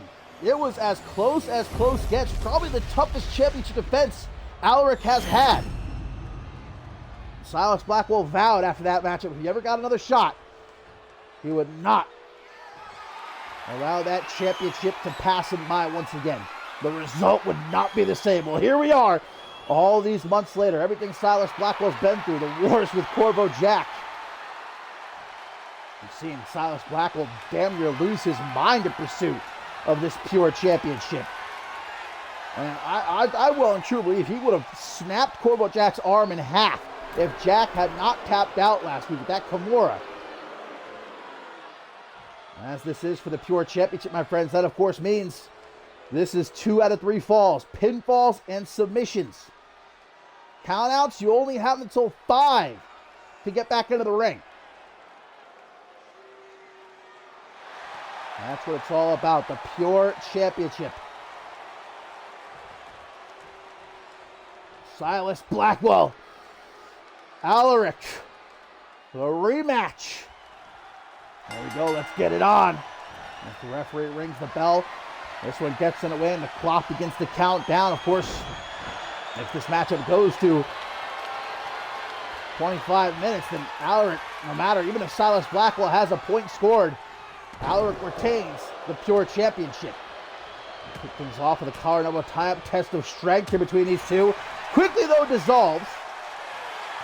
And Blackwell looks to take the first fall. 60 seconds in, not even.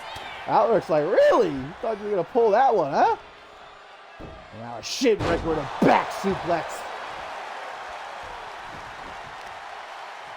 Maybe a lot out there who would say that Alaric doesn't take Silas Blackwell maybe as seriously as he should, but I don't think that's true. Alaric, he's been in the ring with Silas Blackwell. Again, the last time these two met, it was a hell of a matchup with Blackwell so nearly fingertip away from becoming pure champion. And that, of course, is what really drove him to creating what he called the real pure championship, parading around, claiming he was the actual champion. What real pure wrestling is all about, not the phony Alaric.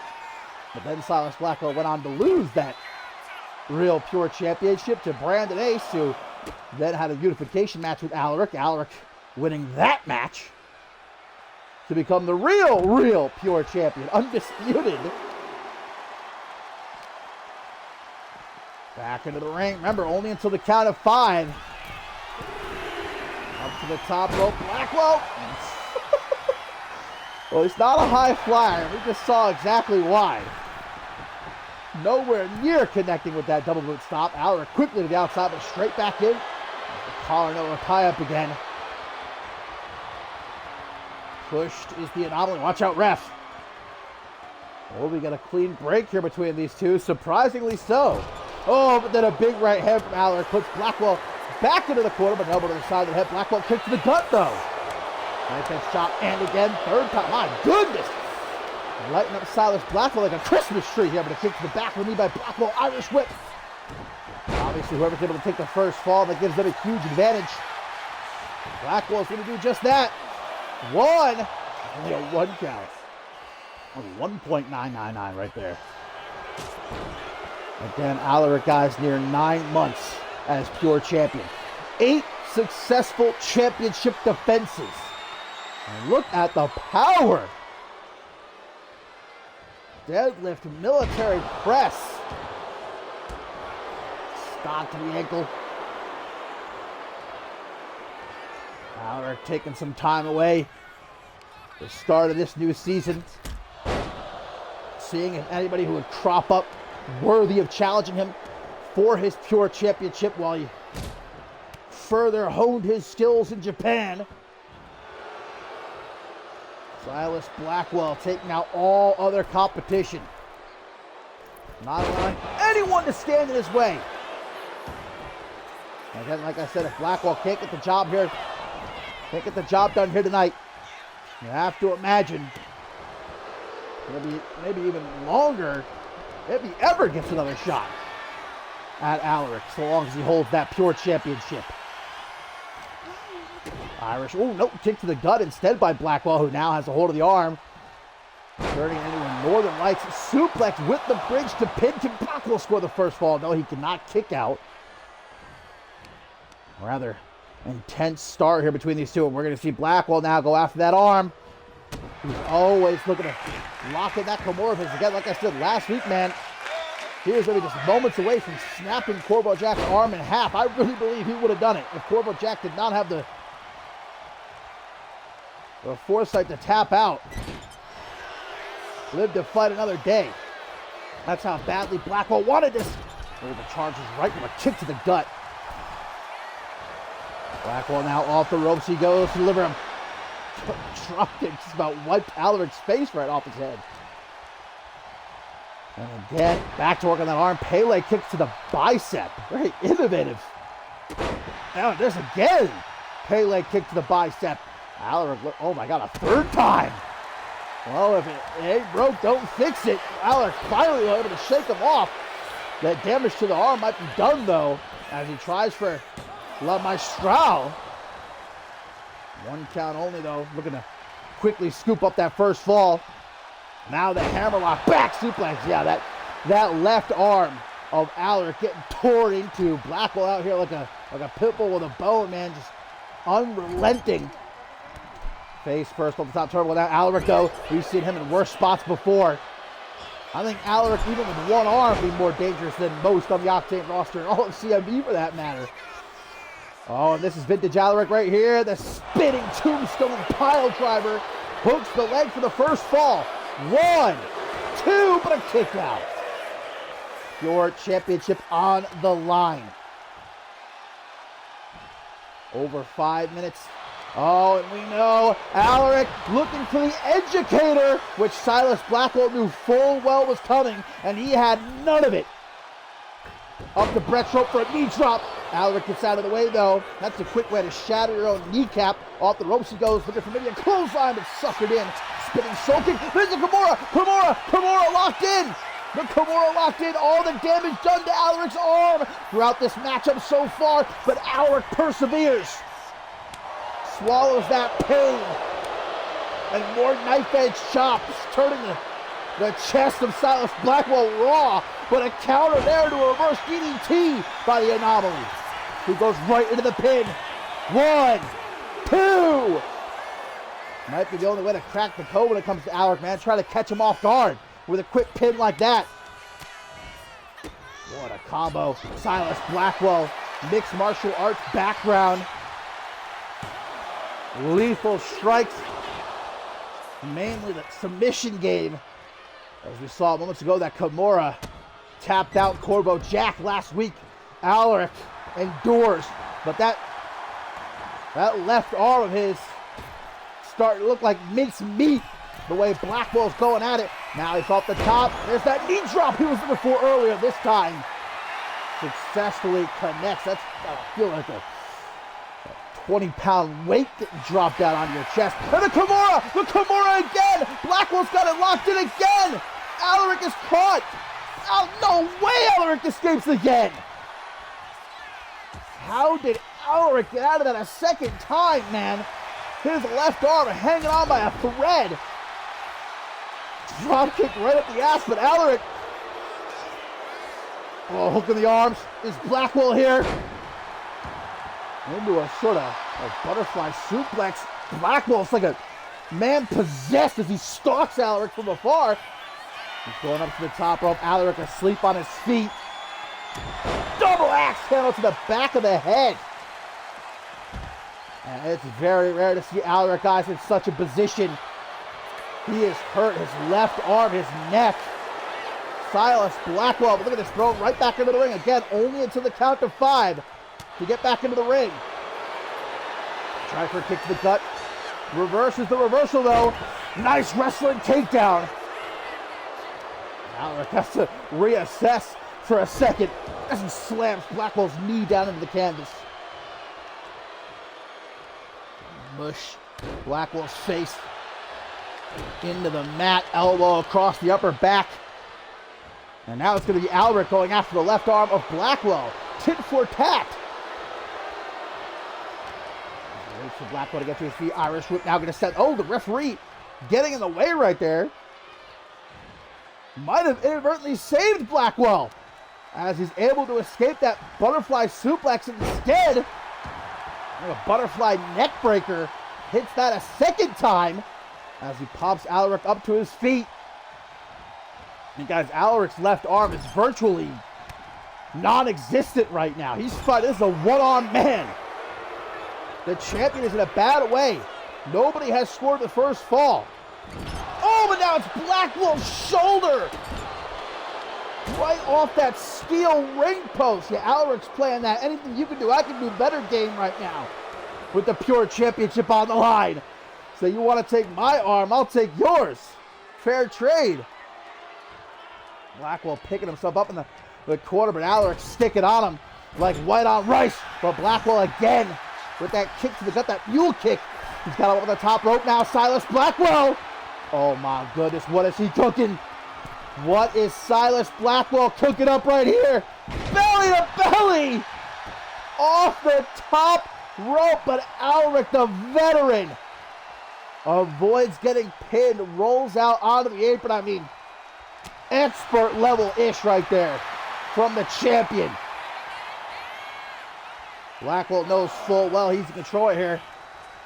Alaric, he can't stay down for long. Can't afford to play around here at ringside. But Blackwell going to force the count to be reset. Back in it too. Spins him around. The blackout! Silas Blackwell. 1, 2. Blackwell. Oh, and getting in the referee's face now. Blackwell blaming the ref for a slow count here, threatening the referee if she doesn't get her act together. I mean, that was about as clean as a count as I've ever seen. I feel like, oh no! Blackwell, again after that arm, more than willing to snap it in half if he has to. Scoops him up in a drop down. Behind by Alaric, and will shove him forward. Distance between the two, but Alaric delivering some kicks to the back of the knee. And there's that butterfly neck breaker a third time to Silas Blackwell. He hasn't just focused on the left arm, but the neck as well. As off the top for a drop kick. Into the pin. The referee, we're going to count a little bit faster this time. Luckily out. Whoa, I guess that threat paid off. Ref giving a little bit of a fast count there. Lucky Alaric able to kick out regardless. But Silas Blackwell again has that left arm. Man, he's not letting go of it. Putting it through the meat grinder. And look at how he How he stalks Alaric. How he hovers over him. Kick to the gut of the champion fights. And Alaric with a pile driver. Pulled out of his ass right there. Keeping himself afloat, but barely. As he doesn't stop dragging Blackwell into the corner. Turns him around.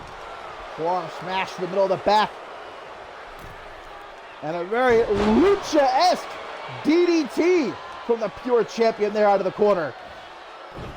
Knee drop tried to deliver, but Blackwell gets out of the way. Forearm smash thrown out. Blackwell instead going to hoist him up. And there's the spinning tombstone pile driver a second time. But a rope break. Silas Blackwell's fingertip, his left hand, barely underneath the bottom rope, but it was, and the ref sees it, calls for the break. Alaric going to try to go for the educator again. Silas Blackwell avoids it like the Black Plague. Both men to their feet, thrown down with a hip toss. Blackwell not allowing Alaric to try to escape the ring right there. From behind, looking for the blackout again. Alaric counters. Back and forth, man, like it's 1999 up in here between these two. Reversal fest. Big kick. Right behind the ear, and down goes the champion as Blackwell circles, man. Wonder, what do I do? Up on the top. Stalked from afar, another drop kick. Double boots to the face of Alaric, but the champion dangerous even off his back with that kick to the side of the head. As we reach for Blackwell to get to his feet, scoops him up. Chucked out of the corner like garbage. 15 minutes, guys, have elapsed now. Nobody has scored a fall yet. With the Pure Championship on the line, that might be about to change. Another pile driver. 1, 2, 3. Alaric has done it. Alaric scores the first fall, but it is not over. 2 falls to retain the Pure Championship. Blackwell still has a chance, but he now must score 2 falls in a row in order to leave here as the Pure Champion, and it is not looking good for him. Again, he gets thrown to the referee. Big boot by Alaric, gets stuck though by Blackwell, who rushes down Alaric. Oh my God, Blackwell explodes to life. How he has this much energy left, I do not know. A second wind, a last gasp, whatever you want to call it, by the challenger here, Silas Blackwell. Single underhook lung blower, but again, Alaric, great ring awareness. Rolls to the outside, but Blackwell keep it on top of him, not letting him get anywhere. German suplex on the floor before throwing him back in the ring. Blackwell said a couple weeks ago, I'm not going to do it by count out. I'm going to pin you. I'm going to make you tap out, Alaric, as he looks to just even things up here. 1-1, and he does! 1-1. Pure Championship on the line, and now Silas Blackwell with the blackout. Can he do it? 1, 2. Are you, ref? Are you kidding me? Silas Blackwell is the new Pure Champion, but the ref didn't see the rope break. Alaric, as clear as the day is long, had his hand on the bottom rope. But the referee didn't see it, or either she did and ignored it. Either way, Alaric is screwed out of his history-making reign as Pure Champion. I cannot believe this. Look, Silas Blackwell was in this ref's face the entire match, forced her to count fast. Here was the first fall for Silas Blackwell, even things up after a German suplex on the floor. And look at this, guys. A second blackout.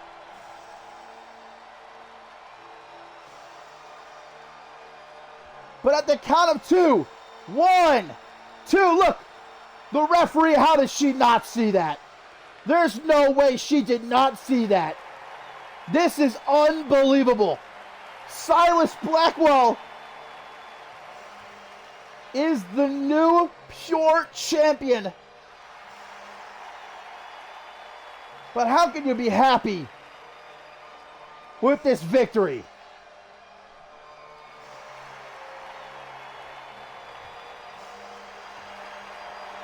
Blackwell ends a history-making reign.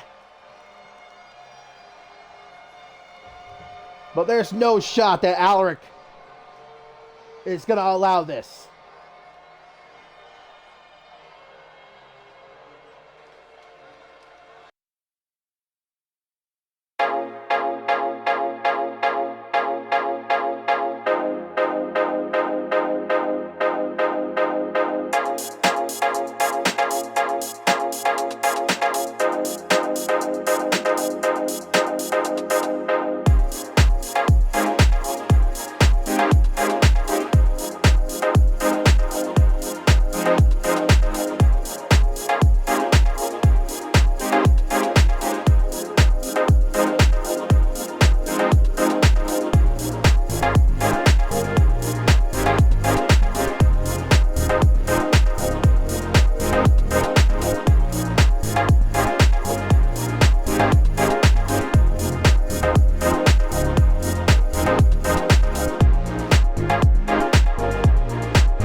Well, my friends, I still cannot believe what we just saw there. New pure champion Silas Blackwell did it, but, well, how can you be happy with the way that he did it? Alaric with very clearly a rope break, which the referee either did not see or more likely did see and ignored, but, well, we'll have to wait and see what happens next as it pertains to the Pure Championship. Because coming up next, guys, it's our co-main event. Before we end the show with that #1 contenders match, Bob Luger, Ahmed, one-on-one. It is Emmett Jones here of the Regulators prepared to meet Crow, mano a mano. And well, obviously Aaron Stone not going to be far. Neither is Sophia Eve Faith, the new assistant for the Regulators, making her first appearance on screen here on Octane as a member of the Regulators. And we know the Regulators are in their recruiting season as it is. Aaron Stone particularly has gone on social media looking to potentially recruit some new blood to the Regulators, which could be bad news for these two men right here, the Fallen, John Reed and Crow. Next week here on Octane, guys, episode 119, they will challenge the Regulators for the Octane Tag Team Championship. It was, well, a couple weeks ago here on Octane that the Fallen reunited. John Reed calling on Crow to back him up, and they knocked off the Regulators in a non-title matchup. And despite John Reed losing his global championship at Climb to Fame, of course, the Bloody Brick Chris Andrews victorious in that triple threat ladder match, Reed not going to go long without championship gold around his waist. All right, here, right now, it's Crow taking on Emmett Jones. An opportunity for one of these teams to gain some momentum before next week's championship matchup. The referee rings the bell. John Reed going to be keeping a close eye on Aaron Stone over there as we get a collar and elbow tie-up. Despite all that they've been through, Crow and John Reed over the years, Crow coming to the aid of his best friend a couple of weeks back, even the odds against the Regulators. And that has now earned them a shot at the Octane Tag Team titles, which, if I remember correctly, they just surpassed 100 days with the Octane Tag Team titles of the Regulators. Oh, nice back suplex to escape. Oh, but look, that didn't take very long. And it's actually Sophia E. Faith who's making this distraction. Oh, earning her paycheck. As this allows Emmett Jones to get back to his feet. Turn Crow around, back into the collar elbow tie-up. Emmett Jones might be a smaller guy. Don't let that fool you, though. It packs a whole lot of power. Working on a farm his entire life. Nice switch, though. Behind now, Crow has the waist lock. Former Anarchy champion. A Fallen never won Tag Team Championship Gold. Their original run here in CMV many, many years ago. And they got their shot next week. Octane episode 119. Big knee to the back. As Emmett Jones just to maybe go to the top rope. What's he thinking about here? Taking his time, which is not the best idea going against a veteran like Crow. There's a nice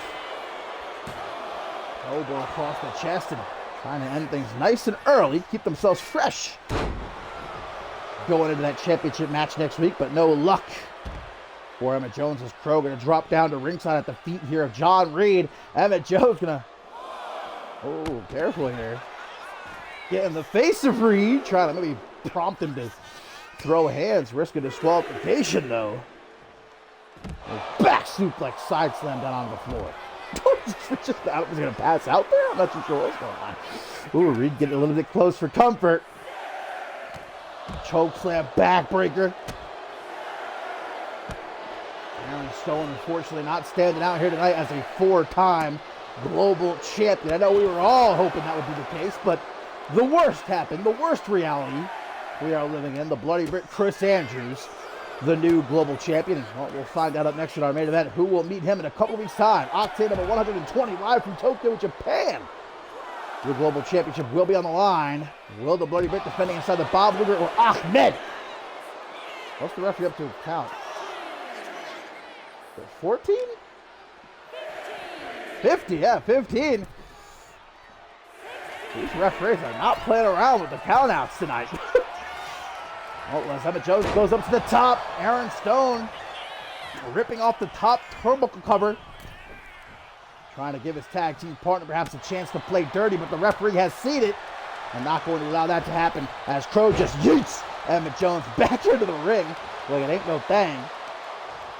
Ooh, but a quick punch to the gut by Jones. Crow, however, Irish whip sends him off the ropes, drop down. Oh, and there's the rocket kick. That is about as vintage gets from Zachary Crow into the pin, but not enough to get the win. 2.999. Aaron Stone telling the fans there in the front row rallying behind the Fallen to shut the hell up. As Crow up in the Crow's nest. Patiently waiting for Emmett Jones to get to his feet. Looking to deliver a double axe handle, but instead a swift punch to the gut from Jones. On his way down right there, and now a waist-side slam. Nice Stone. I think he's just pulled a kendo stick out from underneath the ring. As Emmett Jones delivers that cliffhanger DDT of his. Tucking in the arms. Great job. Making it harder for Crow to get a rope break potentially, but well, it doesn't matter anyhow. Kick out by Crow. Not happy about it as Emmett Jones arguing with the ref. Trying to pull a Silas Blackwell out here. Emmett to the top. Crow in the drop zone as Emmett with a cross body. Even making John Reed cringe as he watches from ringside. Grabbing a hold of the arm. Emmett Jones just picking apart Crow.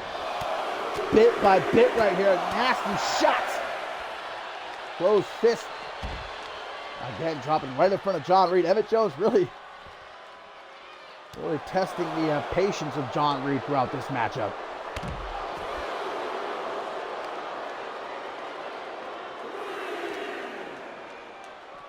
Crow delivered to John Reed as Emmett gets back into the ring to give himself the chance to recover here as Reed just stares up at him. And look at Jones now, going to run his mouth, mocking Crow, saying, "Come on, old timer, you just ain't got what it takes anymore to hang with these young dogs." I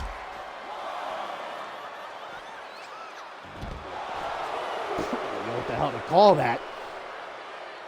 Harsh landing, though, guaranteed. Back first on the floor. It's not looking good for Crow right now. Emmett off the top, looking for an elbow. But Crow gets out of the way. He might be getting on in years, but that gives Crow the veteran instinct. Wars he's been through in CMV and out. Former champion. Now it's Emmett Jones. It's a bit weird to get back into the ring. Taking his time. Gonna head on over to Aaron Stone and Sophia. And speaking of, Sophia again gonna distract Crow. Emmett back in. But Crow not gonna fall for it this time. Might be too little too late, however. Emmett with an impaler DDT. Spikes Crow on his head. And just when the Fallen thought they'd even things up against the Regulators, yet again, butterfly pile driver. Emmett. Emmett. Go for the pin, win the match? Maybe? No? Well, I guess Emmett Jones, I'm not too sure what's going through his mind right now. I guess he's not finished. I guess he wants to do it. Now he's going to go for the pin after it. Oh, extra elbow drop. He wanted that extra little oomph. Well, I don't know if that was such a good idea. May have just cost him. Oh, well. Perhaps Emmett wanted the cherry on top.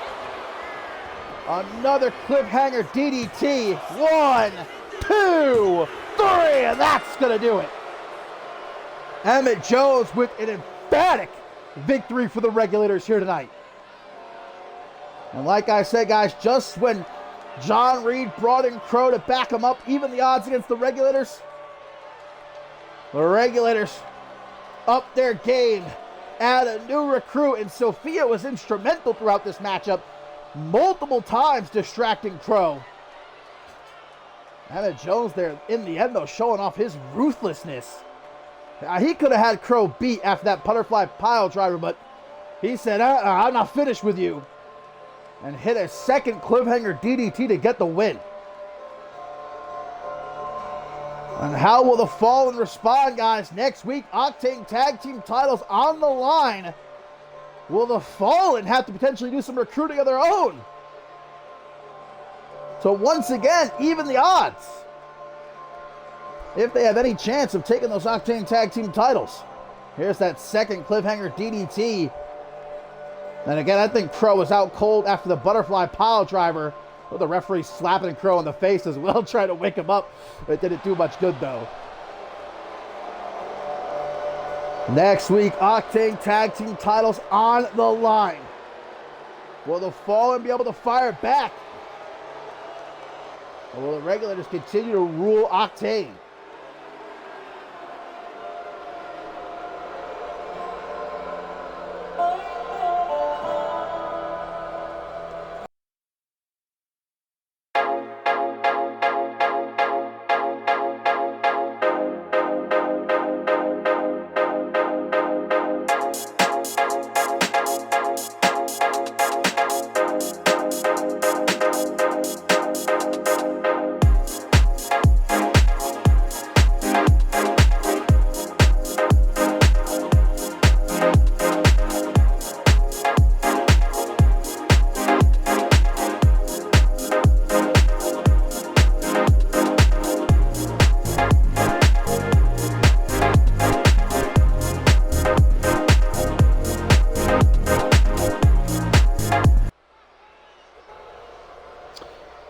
And time it now is, my fine feathered friends, our main event of the evening here on Octane, episode 118. What an edition of Octane it has been. New Pure Champion crowned via nefarious means. Congratulations, I guess, to Silas Blackwell. But, well, now it is time to find out who will be meeting the Bloody Brick Chris Andrews on Octane number 120 in a couple of weeks, live from Tokyo, Japan, with that global championship on the line. As the work ethic titan prepares to battle Ahmed in this number one contenders match. Yeah, believe me, you do not want to hear me sing. It's a bigger favor to you. The option should really be for me to not sing. I could serenade you later on, you know? The only thing I'm singing is the praises of Bob Luger, my best friend, my right-hand man, and after tonight, the #1 contender for the Global Championship. A man who I think we all can agree was robbed of competing at Climb to Fame for the Global Championship, robbed by that drunken SOB, the Bloody Brick Chris Andrews. Why giving Bob Luger the chance to not only get this thorn out of his side, known as Ahmed, here tonight, but in the same breath, earn himself his rightful shot at the Global Championship. My former associate, Ahmed, who's been nothing but a pain in the backside since this new season began. He really just can't take the fact that I ditched him. I left him behind to join up with Bob Luger. Talk about jealousy. And now has been hounding Bob Luger week after week, trying to cost him his matches, attacking him, brawls in the back, joining up with Chris Andrews for an assault. Last week here on Octane, attacking Bob Luger backstage, ruining what would have been a massive all-star trios matchup in our main event. Of course, I fined both Ahmed and the Bloody Brick Chris Andrews $50,000. That's me taking it lightly on them. And again, if not for Bob Luger, I would have taken Chris Andrews out of that triple threat global championship match at Climb to Fame. It was Bob Luger who told me not to, because Luger wanted Chris Andrews to win so that he could be the one to break the Bloody Brick's arms and take that global championship from him. Well, Bloody Brick did indeed at Climb to Fame climb that ladder, unhook the global championship. And now, much to the chagrin of us all, I'm sure we can all agree, the worst reality we're living in with Chris Andrews as our global champion. But don't fret, it will only last a couple of weeks, because after Bob Luger puts down the nuisance that is Ahmed right here, right now, he'll take that global championship to Chris Andrews in Tokyo, Japan. Do exactly what he said, break his arms, make it so he can never drink a beer on his own again. He'll have to have a little helper. And become the global champion. What should have happened at Climb to Fame. Our main event, #1 contenders match, and Luger wasting no time going to work on the arms here of Ahmed. Collar and elbow tie up. Ahmed, a whole lot of power. No denying his abilities. Look, I've never denied Ahmed how impressive he is in the ring. There's a reason that I became such a fan of his in the first place, that I rallied behind him, was a champion for him. But all of that respect that I gave Ahmed, he gave none of it back. And that's why I dropped him faster than you can say Egyptian domination at the end of last season, and joined up with someone who actually appreciates me, Bob Luger. And there's that power from Ahmed right there at military press-ups. Much larger Luger. No problem for Ahmed. Looking for a ride here though, fireman's carry position. Luger, elbows to the side of the head. Ooh, and Ahmed's big head. Smack right off that steel ring post as Luger now gets these fans up on their feet. Repeated stomps to the chest. Over and over again. Having it to the count of 20 to get back into the ring. Bob Luger taking his time here. Expertly utilizing the ringside area to do double damage to Ahmed. Like throwing him into the side of the steel steps. And now another round of stomps to the chest. But Ahmed looks like able to get back to his feet as Luger throws him back into the ring. This is a message directly to the Bloody Brick Chris Andrews. This is what's coming for you in a couple of weeks. I tell Chris Andrews, enjoy the time he's got with that global championship. Have yourself a couple of beers, down at the pub with the boys celebrating. It is not going to last long. Just like most things in Chris Andrews' life, won't last long. Oh, Batman, blessed for the subs. And Hawks coming in hot with the sub as well. Appreciate you, loving my life. Big wheel tail kick from Brett's rope. Vintage Bob Luger, man, some spice on it. Leveling himself up. I hear people say Bob Luger's washed. He doesn't have what it takes to be the king of the mountain anymore. I'll tell you what. That's nothing but the sound of those jealous. And even Bob Luger, as long as he's been in the game, still doing it better than anybody else. Look at that right there, freaking, got an arm bar over the ropes. Fortunately, had to release the hold, but disqualified. We're doing serious damage right now, particularly to the right arm of Ahmed throughout this matchup. We all know Luger waiting for a chance to lock in that cross arm bar of his.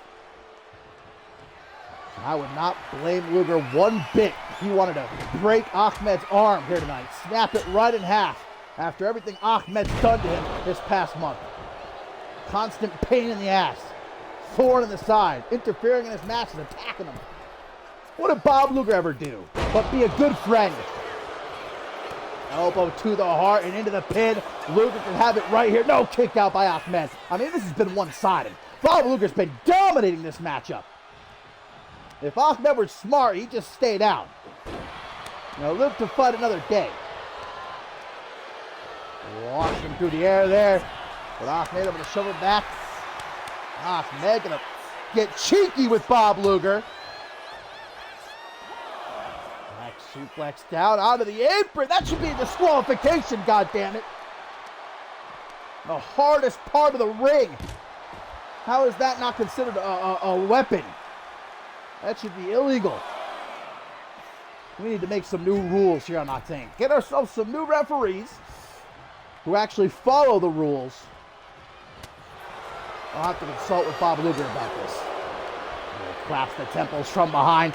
Back suplex, but no countered midair. One well-placed punch. And Ahmed looking for that falling powerbomb of his.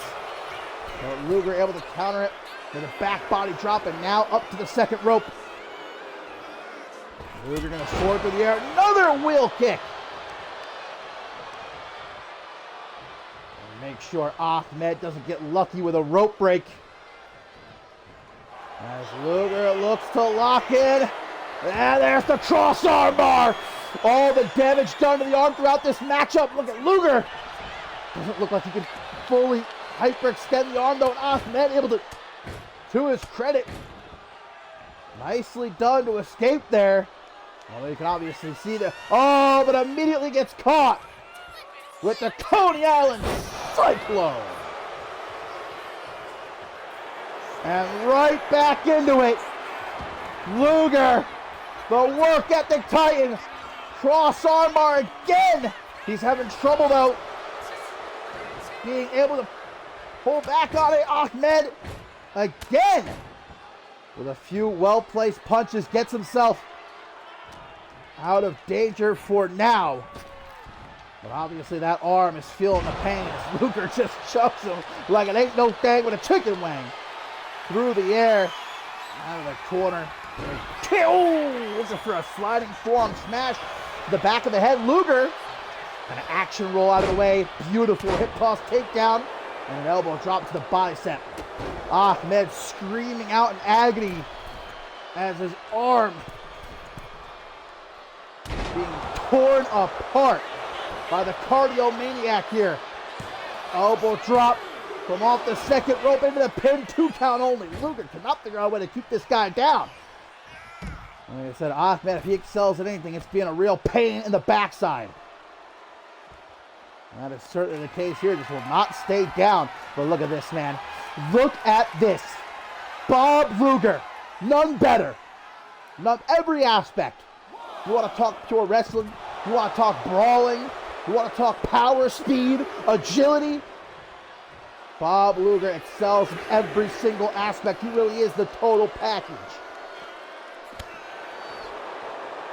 Knee across the chest. I mean, this has been virtually one-sided since the bell rang. Ahmed with little spurts of offense here and there, gasps of breath. But it has essentially been a complete and total beatdown. German suplex now dropped right on his neck. I mean, look, I'm not a vindictive guy. We all know that. Ahmed, I had to drop him as a friend, but that doesn't mean I like to see him get pulled apart like this. I'm telling you, Ahmed just know better. Oh my God, now a wheel kick off the top. It's over. 1, 2. Continuing to fight. I don't understand it. I'll tell you, I do not understand it. Back to the top goes Luger.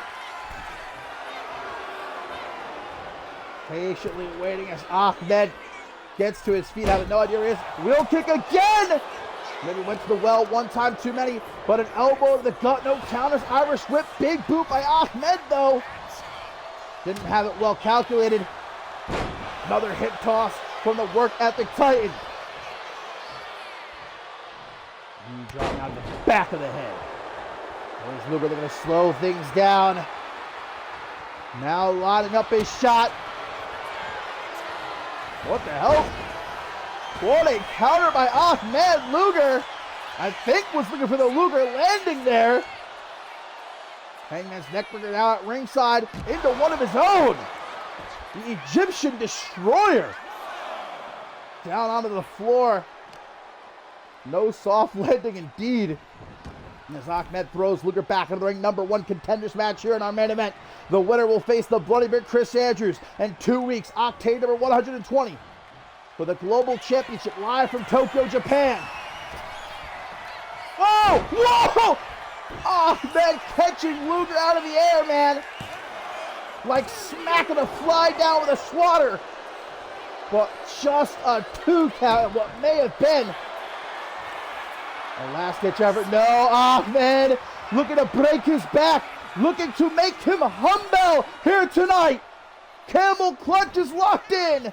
Well, Luger will not tap, and Ahmed does not have enough gas left in the tank to continue applying the camel clutch. Big clothesline. Look, applying a submission like that, it takes a lot out of you. Now both men to their feet, 10 toes down. Global Championship match on the line. They are throwing haymakers. Back and forth. Big slap across the face. Luger egging Ahmed on. Neither man budging. Ahmed now running his mouth. Who will get the better of the other here in our main event? They're going for it. This is what it's all about. Global Championship opportunity. Knocking each other loopy, but Luger, the faster Coney Island Cyclone, a second dose. And into the pin. Uno, dos, tres, Bob. Luger is good. No. Bloody break, you son of a bitch. That drunken SOB! Chris Andrews not even giving Bob Luger a minute to celebrate his incredible win here tonight. Always has to rain on the parade of the work ethic Titan. Well, I hope you enjoy this, Andrews. I hope you enjoy this. Because in 2 weeks, your phony championship reign comes to an end at the hands of that man right there. The work ethic Titan, Bob Luger.